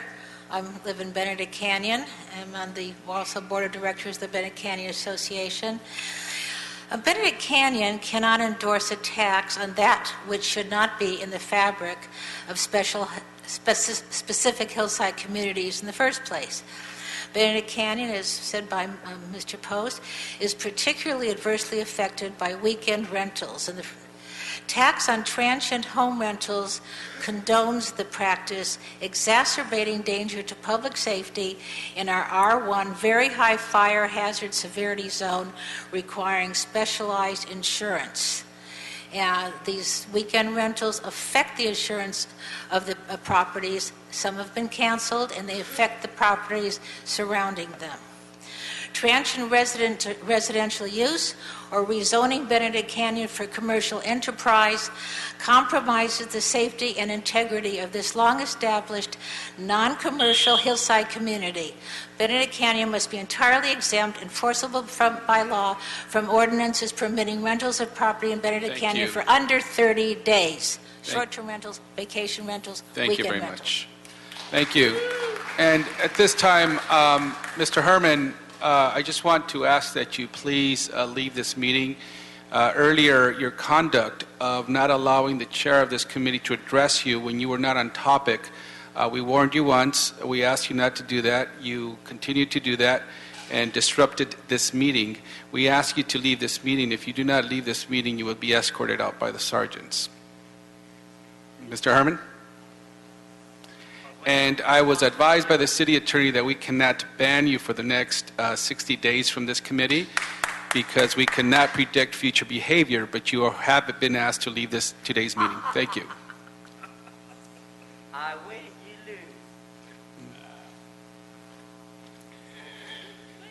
Garrett Smith, Harold Mack McCarthy, Robert St. Jennis.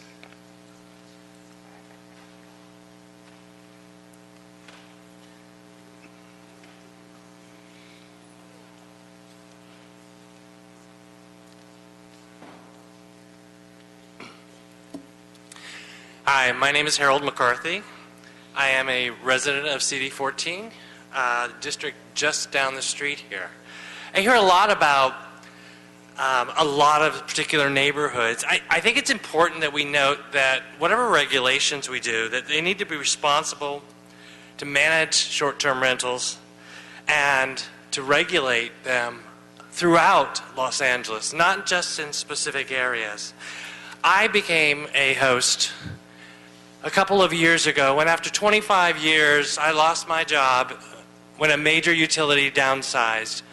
We know that in this economy right now, a lot of us are doing things that we can in order to maintain our current living situations.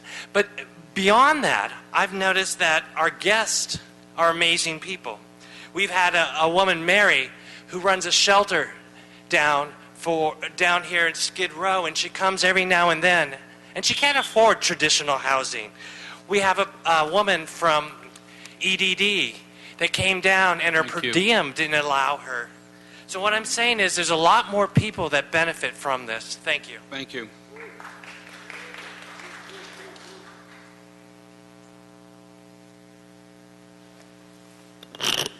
Good afternoon. My name is Robert St. Jennis. I am the Director of Operations for the Los Angeles Short-Term Rental Alliance. I represent over 550 stakeholders in short-term rentals. That is everyone from housekeepers and gardeners, handymen and women, and reservation agents, cottage industries that have cropped up from short-term rentals, and of course, property owners, property management companies. We are concerned at Lostra about affordable housing. Our economic study showed last year that over $30 million a year in TOT revenue can be generated from short-term rentals. We support the idea of having any to all of that revenue be placed in the underfunded Affordable Housing Trust Fund, and not just for the short term, but for the long term. Because there are 500,000 affordable housing units short in LA at any given point, and right now the city's funding roughly 20 to 25% of the current needs in affordable housing. Thank you. Thank you. Garrett Smith. Garrett Smith is not here. Lauren Amarante, Sebastian Leclear, and Caroline Medellin.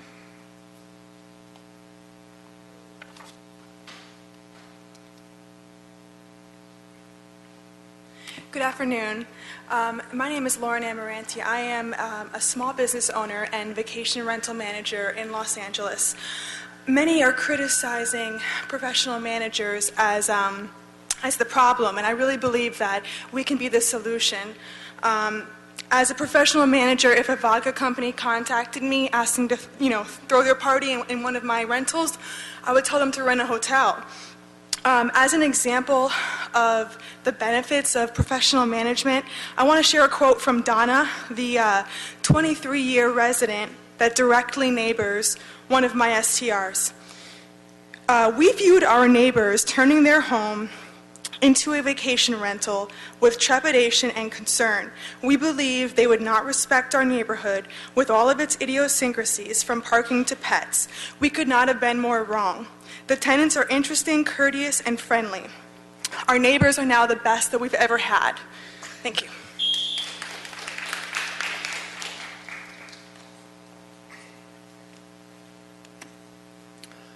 Good afternoon. My name is Sebastian Leclear. I'm a long-term Venice resident, and I'm also a small business owner. I started in Palm Springs about 9 years ago with one home, and now manage approximately 80 homes here in LA and about 20 in Palm Springs. I support approximately 20 families, offering them healthcare benefits, vacation, and other benefits. Indirectly, I support many more, including through my guest spending, also an incredible spending in the local economy. Over the past 2.5 years alone, I have contributed over $500,000 in the transient occupancy tax to this city. and money that I love to spend, money that this city and its residents desperately need. Personally, I would love part of this to be earmarked for affordable housing. I co-founded the Los Angeles Short-Term Rental Alliance 2 years ago to work with the city and other groups to help regulate short-term rentals. We strive for fair regulations which include a continued place for professionals who have been around for decades, even before Airbnb. I look forward to working with the city and with other groups in establishing this fair regulation. Thank you. Thank you. Caroline Medellin is not here. Carrie Hitchberg, Bob Craig, Chance Martorell. Carrie Hitchberg here? Yeah. Bob Craig? Not here? Yeah, okay. And Chance Martorell? Welcome. Hello, my name is Kerry Hirschberg. I'm a member of Lastra and the owner of Check-in LA, a full-service concierge maintenance company specializing in the short-term rental business. Check-in LA believes in responsible management of short-term rentals. We provide personalized check-ins, including a tour of the property, a fact sheet about the property, and the neighborhood. This ensures that guests know the rules of the house as well as the rules of the neighborhood. I teach hosts how to properly vet their guests, maintain a safe house, and make sure they're aware of local restrictions. Knowing the following rules is paramount for guests and hosts. My clients also firmly believe in regulations for STRs, such as requiring a registration for all rental properties, making it possible to pay TOT taxes, fining hosts when city ordinances are violated. 3 strikes and they lose their rental license for a year. It works in Palm Springs and it can work here too. We just don't believe in caps on number of days or making sure that a primary resident requirement is necessary. Thank you. Thank you. Hello, my name is Chancey Martrell. I'm the Executive Director of the Thai Community Development Center. We're a nonprofit organization that was founded over 20 years ago with the primary mission of lifting people out of poverty. One of the ways we have done that is by developing affordable housing. Los Angeles has been declared the least affordable city for renters in this country. The city is home to the largest percentage of renters in this country. New research from Lane shows that as of July 2015, there are actually 23,268 unique short-term rental units across 19 platforms. The percentage of short-term rentals in the LA area is more than twice what we previously estimated. The problem is much bigger than just Airbnb. The increase in the number of rentals now includes listings from sites like Vacation by Rental Owner, Home Away, and many more. Short-term rentals take entire homes and apartments off the market to rent out to tourists. 89% of revenue from LA listings on Airbnb are generated from the rental of entire homes or apartments. These are listed, owned by vacation rental companies or small entrepreneurs. So the council needs to pass comprehensive policy on short-term rentals to protect true home sharing and preserve LA neighborhoods and allow Angelenos to find permanent housing. Thank you. Thank you. Bob Craig, Shannon Shane, Elvina Beck. Thank you. My name is Robert Craig. I am the ambassador for the Los Angeles Short-Term Rental Alliance. Whether you're for or against short-term or vacation rentals, they are here to stay. Since we're talking about moms, a short-term rental of mine pays for my 85-year-old mother's full-time nursing care. Let's step into the 21st century and put that TOT revenue, pour that TOT revenue into affordable housing and into the economy and maybe even enforcement of short-term rentals. Let's make this a win-win for the city of Los Angeles, the great city of Los Angeles, and to the economy of Los Angeles. Thank you very much. Thank you.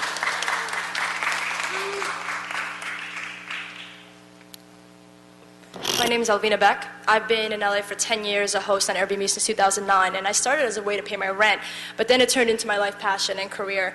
I could say they're travelers, transitioners, and temps. Travelers like Wei, who came from a strict household in China and heard about a little place called West Hollywood where he could be himself. Or Sean from New York that didn't have a friend's place to crash, so he found me on Airbnb, and we're still friends. He's the local LA guy now. And then temps like Grant, who can work remotely from South Africa, work here from South Africa. So there's psychological and there's economical benefits, obviously. The TOT 14% tax that the city gets to hopefully fix the deficit, right? And then there's economical benefits to our local neighborhood, right?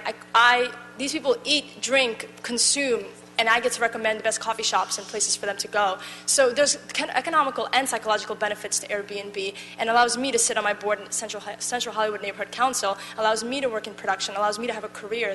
Airbnb kind of created micro-entrepreneur in myself, and so I hope it doesn't go away so that I can continue paying my rent and then some. Thank you.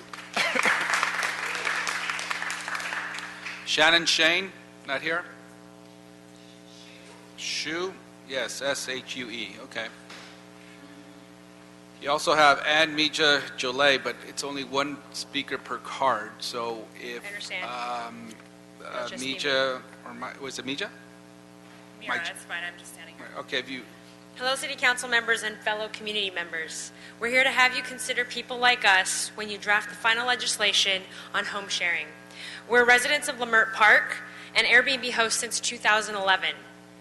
I'm a real estate agent focusing on our neighborhood, and my partner Mira is a business coach for women entrepreneurs.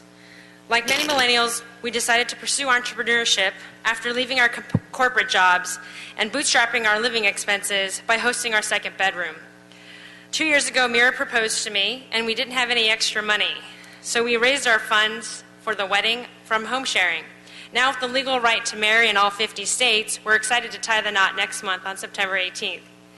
After nearly 4 years of hosting on Airbnb, we introduced guests to Phillips Barbecue, Chef Marilyn's Soul Food, and Thursday night open mic night sessions at the World Stage in Leimert Park, all things a very short walk from our home.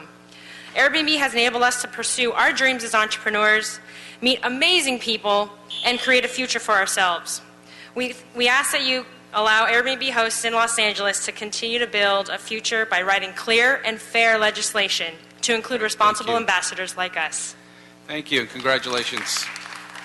Kish Rajan, Albert Antonini, and Josh Tillard Gates.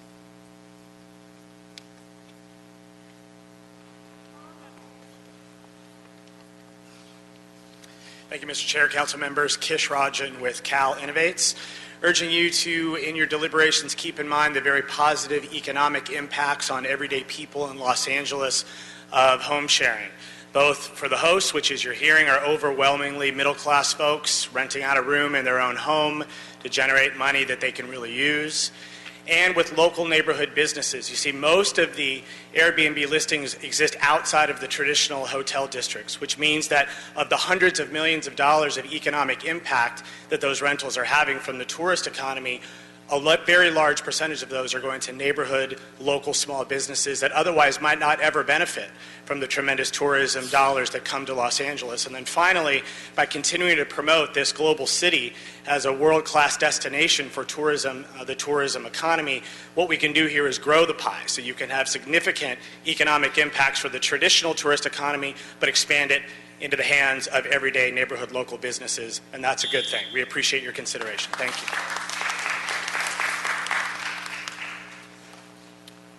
Welcome. My name is Albert Antonini. I'm a resident of Los Angeles, the Highland Park area, and we have lived in our current single-family residence since 1987. Our home sharing experience came about due to two major changes. Our children grew up, they moved away, and then we reached retirement age and we applied for Social Security.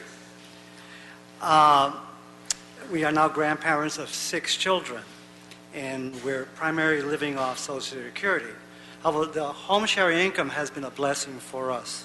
We now rent out the spaces our children previously occupied, and I don't think we could have paid our mortgage and living expenses without the additional home sharing income. The other thing is we really enjoy hosting people from all over the world. And we do get a lot of people are like Occidental College parents who come to visit their children and have hardly anywhere else to go. Thank you. Thank you. Josh Tillard Gates. Josh Tillard Gates, not here. George McKinney, Thomas Shelton, and Kate Shelton.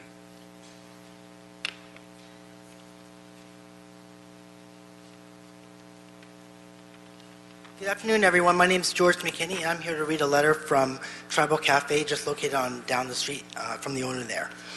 Tribal Cafe opened its doors in historic Filipino town about 10 years ago.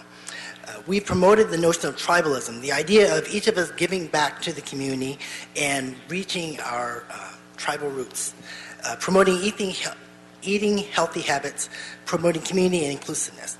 At Tribal, we take the time to get to know the nurses, students, construction crew, office workers, and out-of-towners who patronize our establishment. Being a small business, we make a point to get to know our customers and welcome them back by name if we can. In the last 2 years, we've seen newcomers who have found us from hosts on Airbnb. In part, our A rating from the county health department and high reviews on Yelp keep us busy, but it's the word of mouth from people living in our community is that what really makes a difference for us.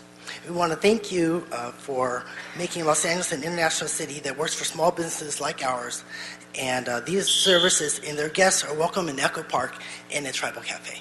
Thank you. Thank you.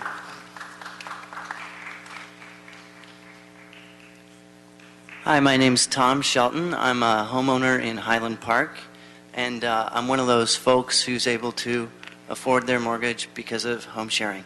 We have a small guest house, and it's been nothing but great experiences. That being said, our guests, I can't say anything bad about anybody that's come through. They've been respectful of the community. They've been they just want to see the local neighborhood and experience it, and they spend money in the neighborhood, but they're not throwing parties. They're just being great. So that's all I have to say. Thanks. Thank you. Kate Shelton, Ward Wellesley, Sandra McNeil, Cynthia Strachman. Hi, I'm Kate Shelton. My husband and I came into the workforce at the height of the recession. I had a master's degree in social work, but the only job I could get was at a coffee shop. He delivered pizza. We were really careful, we worked really hard, and we were able to get jobs in our intended careers in about 2011. Then, 2014, we left our rental apartment in Pico Union for our home in Highland Park. It was a dream I definitely didn't think we'd ever get to. There's a little back guest house. That's where our parents stay when they come to visit. They're getting older, and that's really important to us. When they're not there, we do use it as a short-term rental, and it allows me to be in my own career as a social worker. I work with a very underserved population. You can imagine I don't do it for the money. But I hope you guys move forward with fair and just legislation and think about people like me. Thanks. Thank you. Hi, Sandra McNeil, Executive Director of Trust South LA. Housing scarcity is a growing problem in Los Angeles as currently we're only building 187 units for every 1,000 new residents, and most of these not affordable to the majority of Angelenos. There's been some discussion about using fees generated from the short-term rental market to fund the Affordable Housing Trust Fund, but this does not begin to address the challenge. In fact, $5 million in the Affordable Housing Trust Fund would subsidize only 70 affordable units. These 70 units created would represent less than 1% of the permanent housing units lost to the investor-controlled short-term rental market. The loss of 11 homes per day to short-term rentals, at that rate, adding $5 million to the Affordable Housing Trust Fund would only replace 1 week's worth of these losses.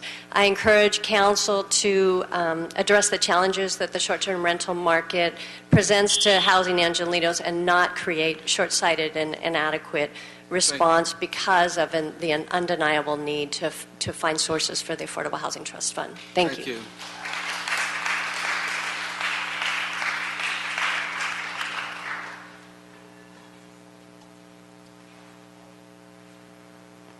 Good afternoon. My name is Ward Wesley.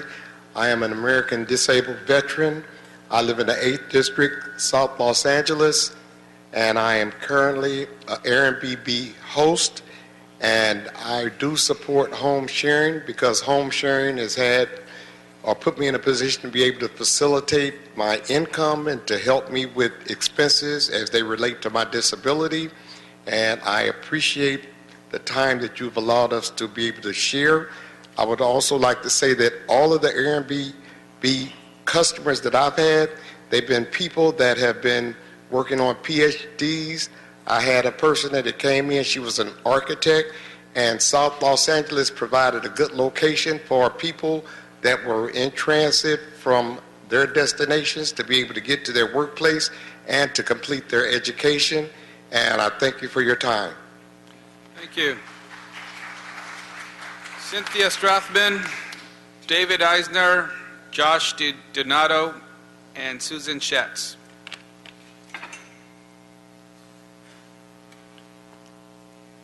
Hi, I'm Cynthia Strachman with SAGE. We work with low-income tenants who are finding it increasingly impossible to pay their rent.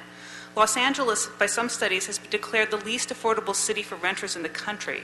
And while new housing is being built, the new units will do little to alleviate the affordability crisis because many of them are in high-priced luxury units, and those type of units are in a completely different market. It's like making more shirts when you don't have any pants. And what we really need to do is everything we can to preserve the affordable housing that we have left, making sure that as much established housing stays on the market as possible instead of being turned into ersatz hotel rooms. Thank you very much. Thank you.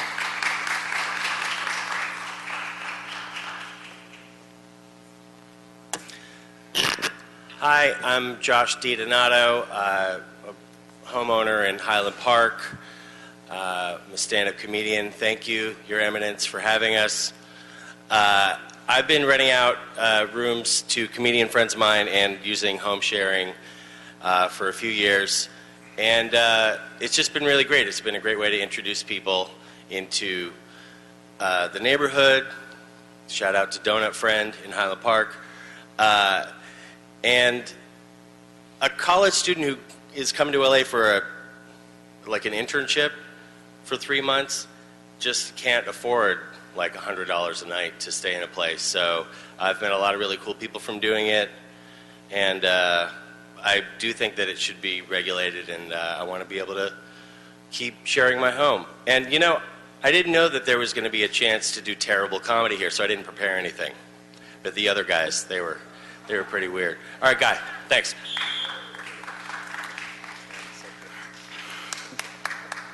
You're always welcome to come to every meeting if you like. That's what they do. David Eisner, Susan Schatz, are you here?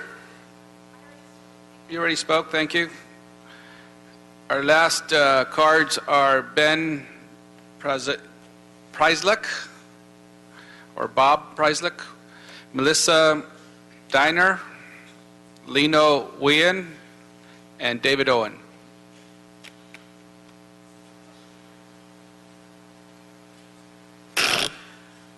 I'm Bill Przlucky. I'm the Executive Director of Power, People Organized for Westside Renewal.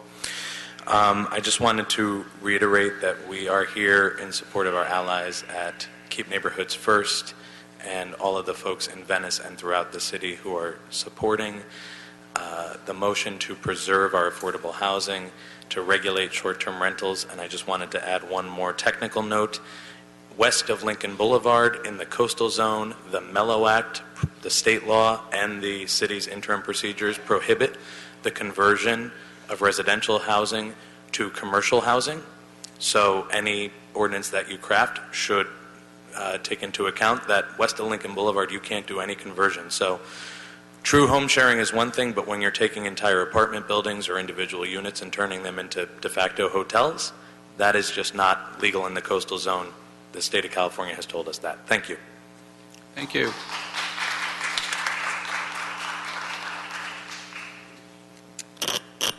Hello. Although I'm a member of the Venice Neighborhood Council, I'm here to speak about my personal thoughts I believe the majority of Venice stakeholders have, most of whom do not participate in local politics. Just because they do not participate, I still believe it's our civic duty to make sure their voice is heard. Unlike Santa Monica and West Hollywood, which have a plethora of hotel rooms, Venice has very few hotel rooms for the 16 million visitors we receive annually. Venice was designed as a tourist community. Virtually all homes were vacation homes, second homes, not primary residence from inceptions. These vacation rentals support the local economy and always have. Venice is a vacation town, and visitors want to stay in vacation rentals just as many of us prefer when we travel. Although I would like to buy a home in Venice, it will not be possible unless I can invest in it as an income property and rent it short term. We can create a win-win for both the government and people wanting to rent their rental properties if allowed by owners, primary, secondary, or income properties. As you continue to develop legislation, I'm here to negotiate and come to conclusions that will help be the best decision for all. Thank you for your time. I respect everyone's comments and expressed today. Thank you. Thank you.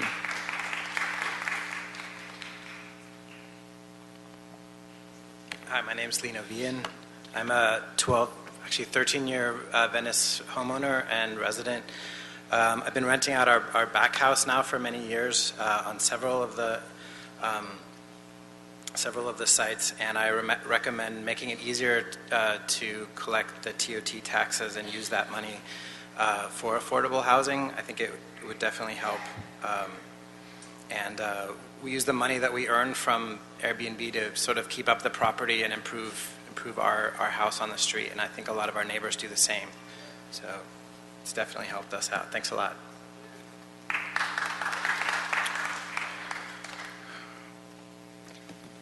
Good afternoon, committee members. My name is David Owen on behalf of Airbnb. I guess I could say good evening at this point.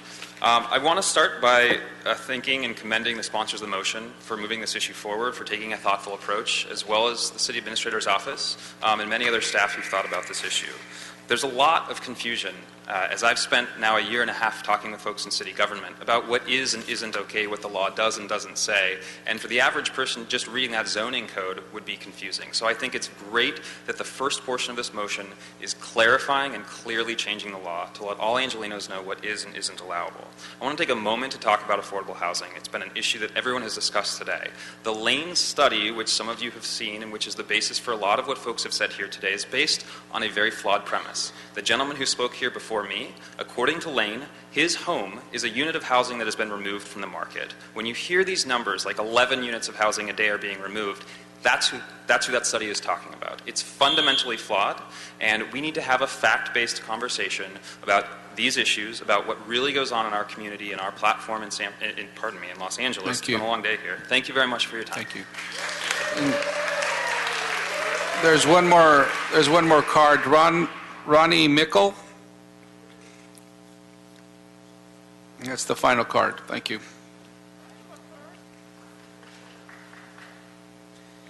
Hello, I'm Ronnie Mickle, and I'm a property manager. Unemployment in Los Angeles is around 7.5%.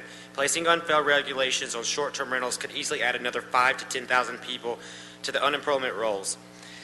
The reports created about short-term rentals have never disclosed their funding sources. Without knowing their funding sources, we don't know their bias. One report recently stated that Airbnb takes 11 units per day from the market. This is impossible. Airbnb is not the be-all, end-all of short-term rentals. I have 80 short-term rentals in Los Angeles and refuse to use Airbnb because I take my management, screening, and guest oversight to a deeper level. We meet all at guests at the door. I have on-site management 15 hours a day, and our guests are sign ridiculously long rental agreements, including property rules, city laws included. My company paid $104,000 to the city last year alone in transient occupancy tax. This money can be used to help fund affordable housing in Los Angeles. There are bigger fish to fry. Okay. Thank you. Thank you. Okay. Well, thank you. That concludes our public comment. Colleagues, any questions or comments for staff or otherwise want to make?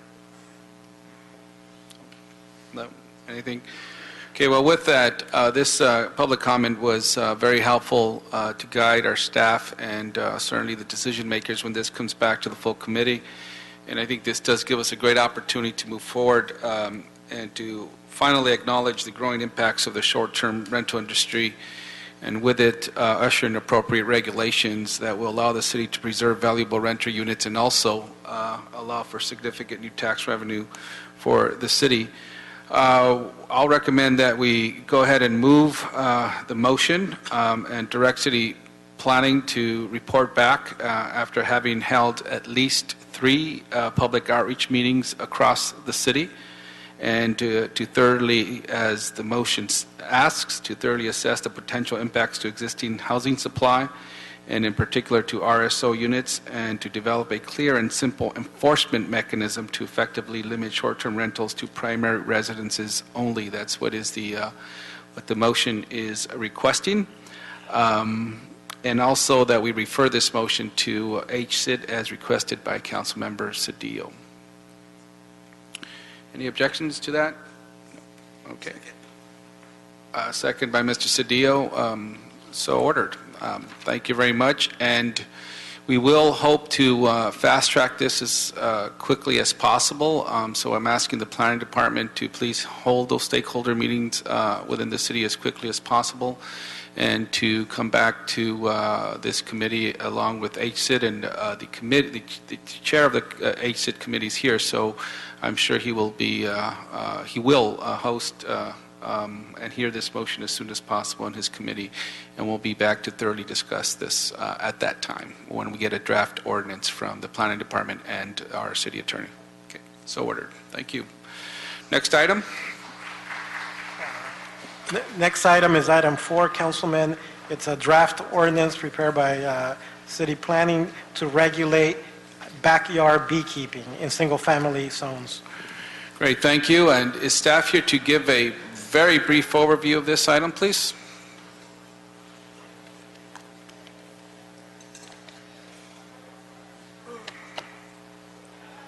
Staff here on this item? Yeah.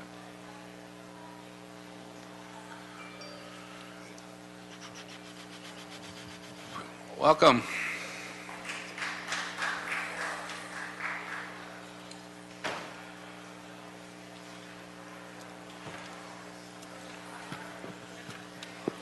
Good afternoon, council people. This is Katie Peterson with Los Angeles City Planning Department. I can give a brief overview of the ordinance and outreach if you'd like. Sure, just briefly, yes. Okay. The motion came out of a concern for health of bees and impact on the food system. Backyard beekeeping is legalized in cities across the country and around the world over the last several years. Allowing backyard beekeeping supports bees. Regulation ensures the health of bees and health and safety of human neighbors. Currently, apiaries are allowed in our agricultural zones, A1, A2, as well as for research purposes only in the industrial zone MR1. Planning was instructed to prepare a report in consultation with Animal Services relative to feasibility of allowing beekeeping in all residential zones. This report is proposing to focus at this time only on single-family residential areas. We did carry out some public outreach in early January, a focus group with the LA Food Policy Council's Urban Agriculture Working Group, Plan Check LA, and we held a hearing officer hearing in March. We're proposing that backyard beekeeping be allowed in single-family zones R1, RS, RE9, RE11, RE15, RE20, and RE40. Those lot sizes range from 5,000 square feet to 40,000 square feet minimum lot size.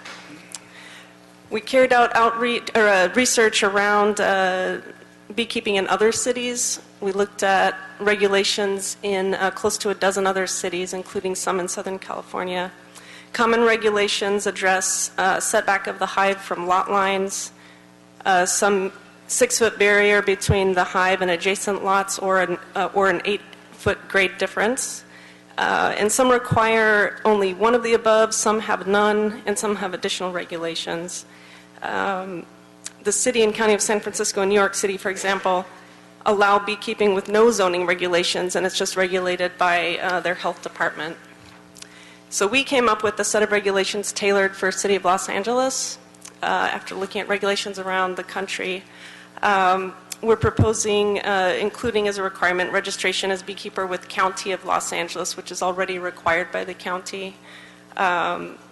Maximum of 1 hive for every 2,500 square feet of lot area, so that would allow 2 hives per 5,000 square foot lot. We're proposing requiring hives be a minimum of 5 feet from lot lines, 20 feet from public right-of-way or private street, and that hive entrances face away from or parallel to the nearest lot line. A 6-foot wall or vegetative barrier between hives and adjacent lots would be required, or placement of hives a minimum of 8 feet above grade of an adjacent lot, and also requiring a water source for bees.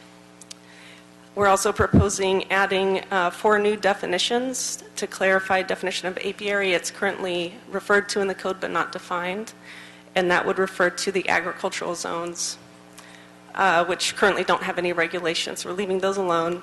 Adding a definition for bee to refer to the common domestic honeybee, and adding backyard beekeeping to specify this type of beekeeping in single-family zones, as well as defining a hive as a structure for the housing of a bee colony. That's the general summary of the regulations, and I'll be happy to answer any questions. Great, thank you for that. We'll go to public comment now and come back, see if there's any other further questions or comments. Thank you. Yes, Mr. Fuentes. So in order to be able to be in compliance with the proposed ordinance, you'd have to register as a beekeeper with the County of Los Angeles in 12.03? Yes, the County Agricultural Commission already requires all beekeepers within the county to register with them. So it's a way to make sure that beekeepers check in and are registered there as well. So I couldn't just start a colony at home. I'd have to go register with the County of Los Angeles. Yes, currently, yes. Okay. Thank you. We'll go now to public comment. Jack Allen, Ron Bitzer, and one Shedding.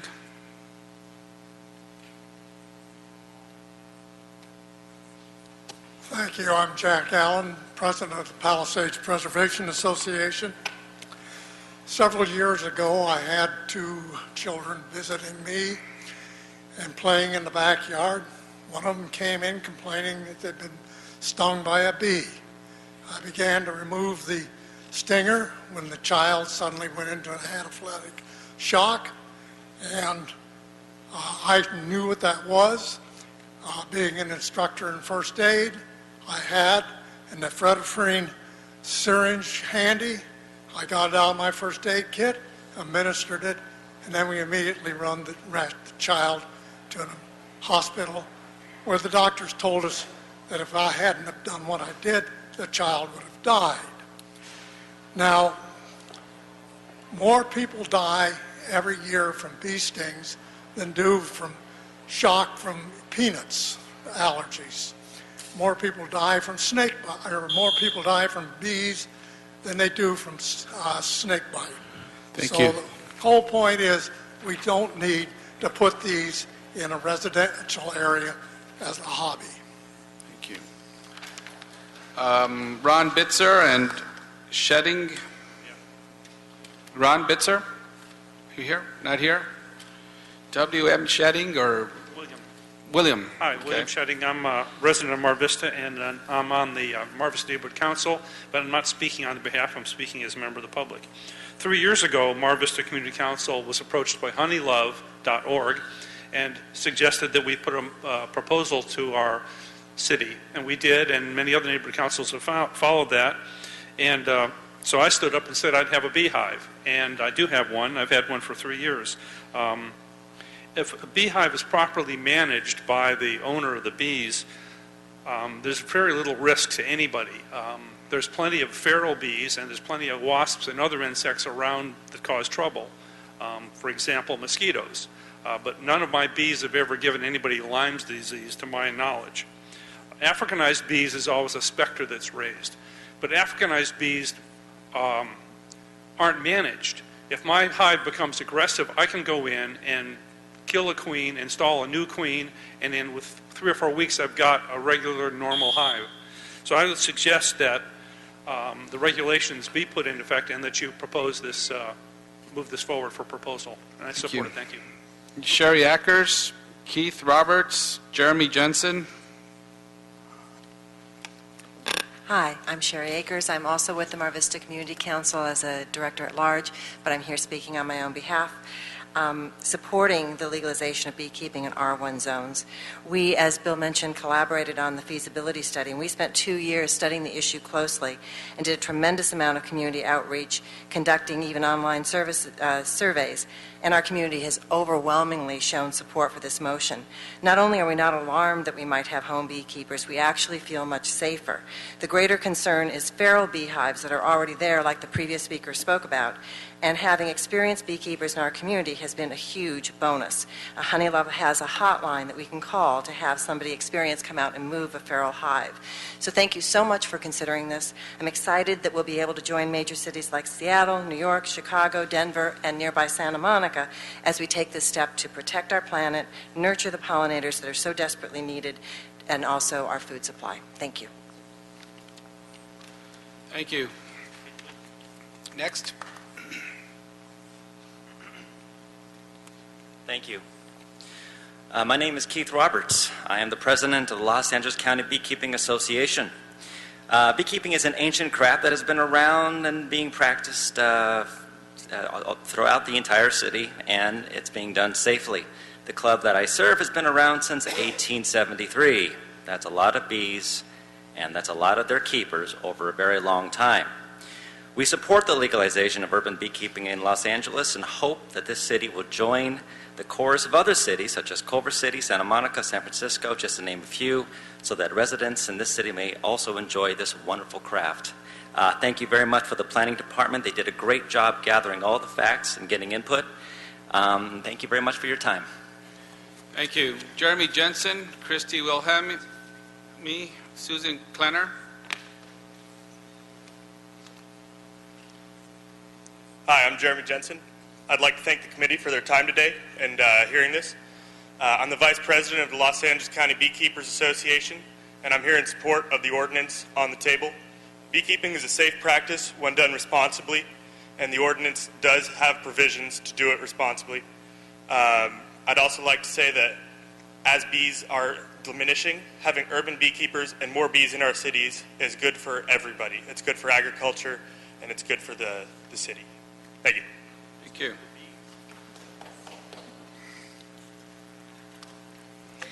Hello, I'm Christy Wilhelmi of Garden Nerd. I teach people how to grow their own food, and bees, as you I'm sure are aware, are very important to our food supply. And I also keep bees. I've had a beehive for 3 years, and it was rescued from my community garden. So instead of being exterminated, it is now doing its job, pollinating our neighborhood with wonderful food. So I wanted to mention there are, as someone else mentioned a little bit, my hive represents one of 9 to 11 feral hives that are already here in Los Angeles, flying around and living in our trees and bushes and whatnot. They're here, they're not going away, so we should have regulations around them so that we do this right. We keep EpiPens on hand for any accidents that may happen. We haven't had one in 3 years, which is great. We need educated people who know how to care for bees, and I look forward to this ordinance passing so that we can ensure that that happens. Thank you. Thank you.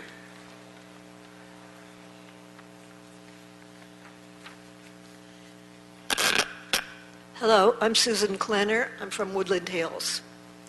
In an era of environmental and ecological threats, there are few actions that will reduce such threats, but there is an action you can take today that will address one peril. Many scientists agree that the collapse of honeybee hives is related to exposure to agricultural chemicals. The European Commission has banished the neonics from farm fields.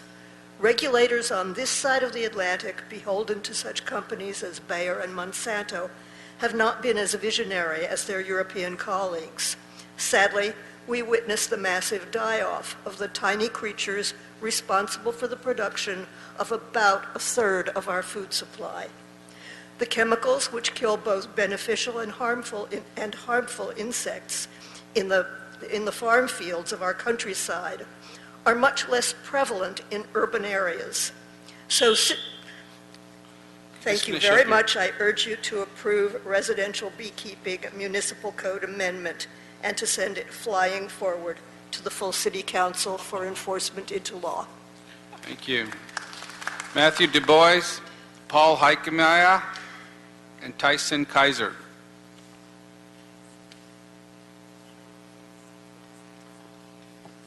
Hi, my name is Matthew Dubois. In Elysian Park, I'm a property owner since 2001 and a beekeeper since 2010. I'm in favor of this new bee ordinance. Managed bees are here. They came over from Europe in 1622. If settlers on boats crossing the Atlantic could live with bees, I think so could we. Managed bees are bees that pollinate our gardens and our parks. Managed bees are controlled bees. Thank you. Thank you. Hello, my name is Paul Hakimian. I'm with honeylove.org. We're an urban beekeeping nonprofit that advocates for urban beekeeping here in Los Angeles. We've been behind this for a very long time. As you've heard from a lot of the other beekeepers here, I'm a second-generation beekeeper. I keep hives in Santa Monica. I'm one of 7 registered beekeepers. Just because this ordinance is going to pass doesn't mean everyone is going to go out and get bees. I can guarantee that. But you better believe it, when there is a swarm or a bees out there that needs saving, that we're going to be the ones that you call on, and it's good to know a beekeeper. I have 2 boys. They play in my backyard barefoot. So the bees are not the issue here. It's the uneducated public that needs to be a little bit more educated about this, how friendly bees are. So I applaud you guys for taking this motion into consideration. The bees are here. We're just managing those bees. They're here. They're not going anywhere. Thank you. Thank you. Hi, my name is Tyson Kaiser, and I'm a beekeeper. I'm also the president of Urban Beekeepers of Los Angeles, and I'm also a resident of Highland Park. I wholeheartedly support the proposed ordinance from the perspective of someone who is a bee educator. And the proposed ordinance itself is common sense, reasonable, and manageable. In fact, I've already begun training new beekeepers within the framework of the ordinance in preparation for its potential passing. I believe this is the right thing to do for our local community and our environment, and where everyone can benefit from the responsible stewardship of backyard beekeeping. Thank you.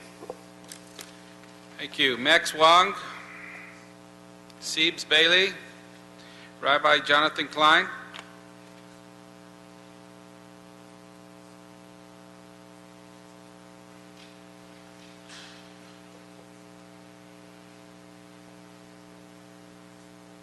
Go ahead. Hi, my name is Max Wong. I am a beekeeper. I live in Los Angeles. In my neighborhood of Los Angeles, 40% of the population lives at or below the poverty line, and honeybees are such effective pollinators that they can increase the yield of a backyard garden or a park by 30 or 60%. A 30 to 60% increase in vegetable and produce yield can mean the difference between a family being able to feed itself and a family requiring food assistance. So therefore, urban beekeeping is a really critical link in helping provide all Angelenos food security. On a very personal note, the stock market fell 500 points last Friday, and as a beekeeper, I'm really happy that I have a job that cannot be outsourced, generates next to no pollution, doesn't exploit workers, and is part of a local green economy. I hope that the council will see that this should be an opportunity for all Angelenos to participate in. Thank you so much, and I hope you support this. Thank you.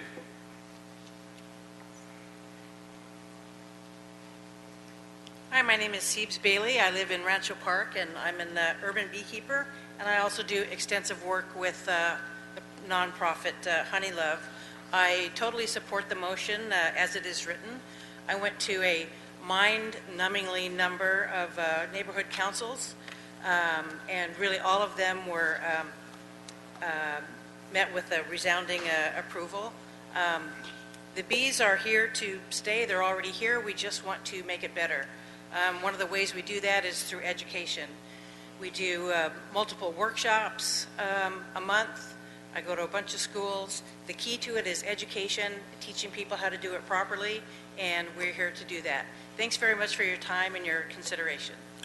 Thank you. Rabbi Jonathan Klein, Karen Solly, Will Roselle, and Marcia Roselle. Good afternoon. You usually see me in the context of labor, worker-related issues, but I also have a project as co-founder of Faith Action for Animals, and I'm invested in the concerns for the planet. And I see bees as central to the concern for all of us in terms of ensuring that all the crops are able to be pollinated and that we create structures that will actually make sense. The chief role of government is to create ordinances and systems that allow society to operate better. This is a great step in the right direction, and I think the staff has done a marvelous job with this. In my tradition and in so many others, being in concert with nature and with Mother Earth and its inhabitants is a central moral obligation. I think that it's time for us to be in concert with all the other wonderful municipalities that have figured this out and pass an ordinance and bring it to full council. Thank you. Thank you. Hello, I'm Karim Sally. I wanted to say I'm supporting this ordinance. I believe staff did an incredible good job. It seems very common sense to me, and I thank you for your time. Thank you.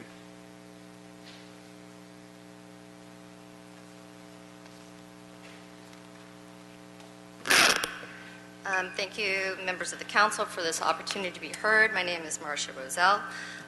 Former Councilman Rosendahl used to represent me, and I thank him for his service.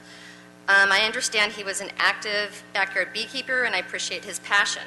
I myself am a backyard gardener, and I appreciate bees.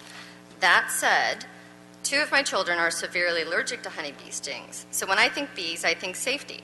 My kids carry EpiPens and wear bracelets, and we do what we can to be diligent and cautious. And we are here to ask that the City Council do the same.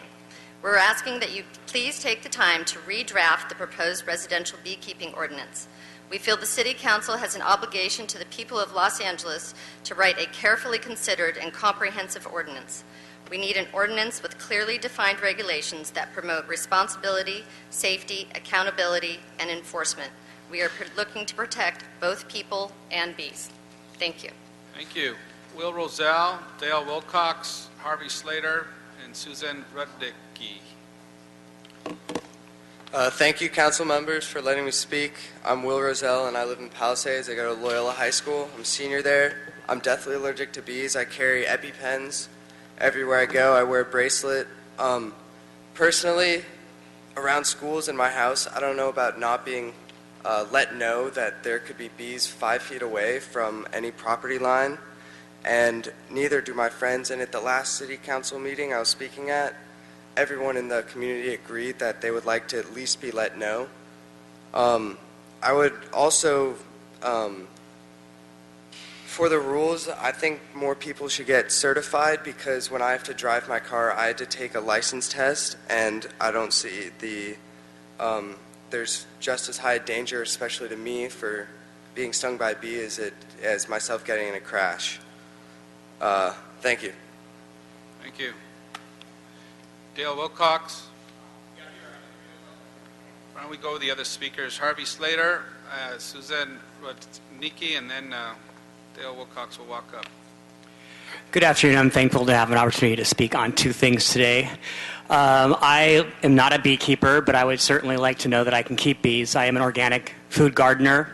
I'm a huge advocate for sustainable home gardening in Los Angeles. I think we have the perfect climate for people to grow their own food. The honeybees are already here, and if you want proof, you can come to my neighbor's house on the first Saturday of every month at 8 o'clock in the morning when he vacuums the bees out of the side of his house. If there were beehives around, those bees would actually have a place to go and be productive in the neighborhood. I don't see how legalizing urban beekeeping makes anyone's safety any more dangerous. And I also think this is important for our local neighborhood. We have a lot of low-income and immigrant families who don't have the resources to access good, organic, homegrown types of foods. And this is an opportunity to expose these people to how you really grow your food and get access to it. I think we can really benefit the community with this kind of law. Thank you. Thank you. Susan? Hi, I'm Susan Rudnicki. I'm from Manhattan Beach, California. I have 23 hives. I teach beekeeping, I sell honey, and I do presentations to schools, churches, municipalities, and service groups of various kinds. I find that this beekeeping ordinance is highly needed. I'm already doing the educating, and the feedback I'm getting from the people I present to is that it would be a great idea. The bees are here. We would manage them better than they're currently managed in many places where they shut down Little League games and situations where they have to call out an exterminator. It usually disrupts the whole game, as happened to my son.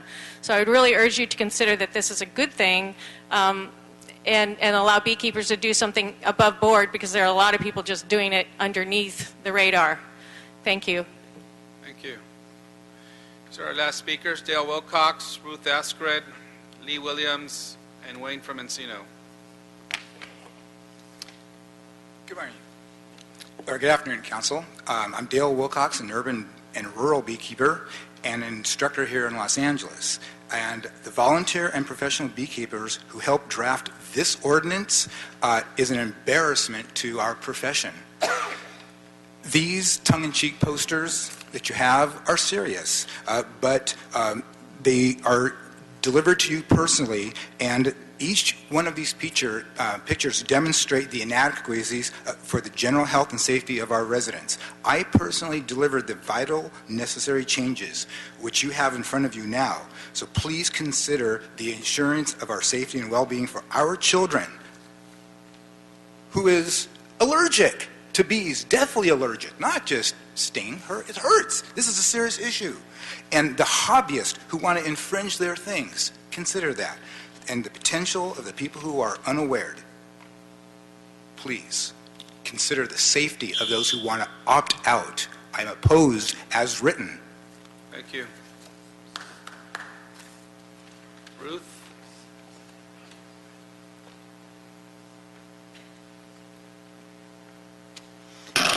Hi, I'm Ruth Askren. I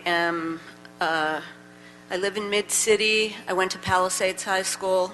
I keep bees for people all over Los Angeles, and up to Point Doom, I am maintaining about 45 hives right now.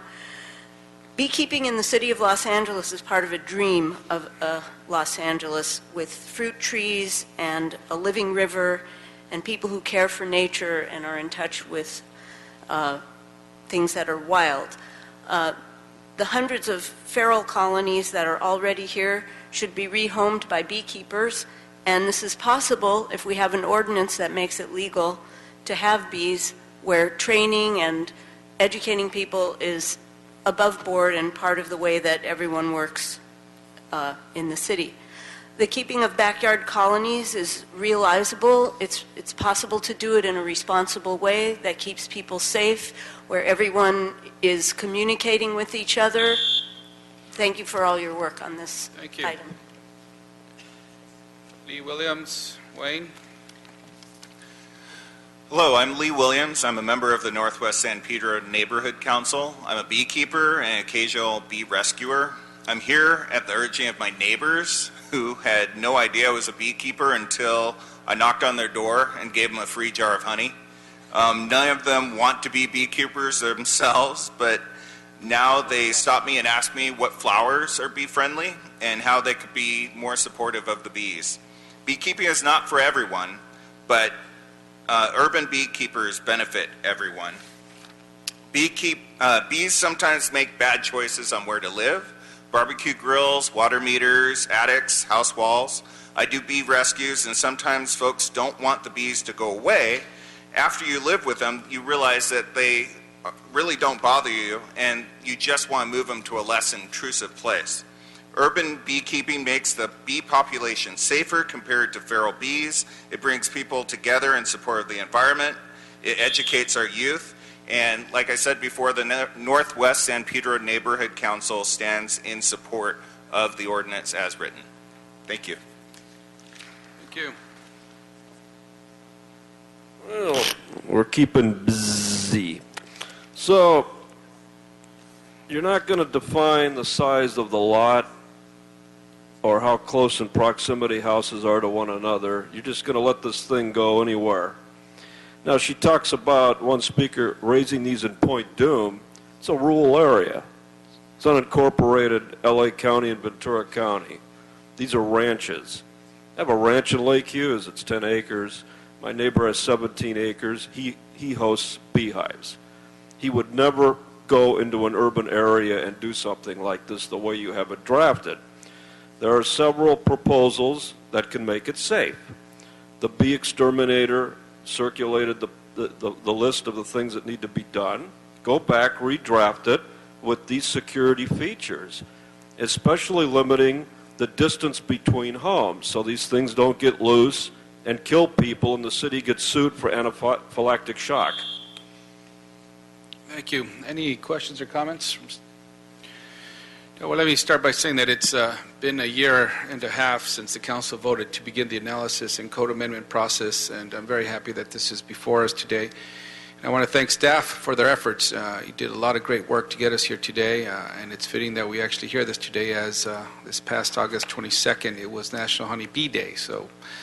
And it's been well documented that bees, which are so important to our food supplies, are in trouble. They face an assortment of ecological stresses like the climate crisis, disease, and the overuse of pesticides. The bee population has dropped perhaps 40%, and the shortage of bees has forced California almond growers to rent out hives for pollination at high prices and from far away places like New Zealand. I appreciate the work of staff on this issue. They have been very transparent with the public and diligent in their research. I know they consulted with bee specialists and cities around the country to be sure that they have a thoughtful proposal. This proposal offers simple expectations of best management practices for urban beekeeping, which can help minimize conflict with neighbors. And I'm glad that this didn't become an onerous regulation. After all, we want to enable this increasingly popular activity, even while we preserve the rights of the city to address any complaints about poorly maintained hives. So thank you to the staff for the work you did on this. And with that, if we could ask for approval to move this forward. Moved by Councilman, yes, sir. The actual action would be to request the city attorney to prepare the ordinance. It is already prepared. Oh, it is? Yes, sir. Okay, then we'll adopt that ordinance. Yeah, adopt the ordinance and move that to full council. Correct, City Attorney? Let me check. Let me check. Yeah, if that it's right here, sir. It's we had heard this directing the motion for the ordinance to be adopted. It's under Appendix A of the report. Councilman, I don't think that's the ordinance as to form and legality. That's a draft ordinance. So the city attorney needs to prepare the final ordinance.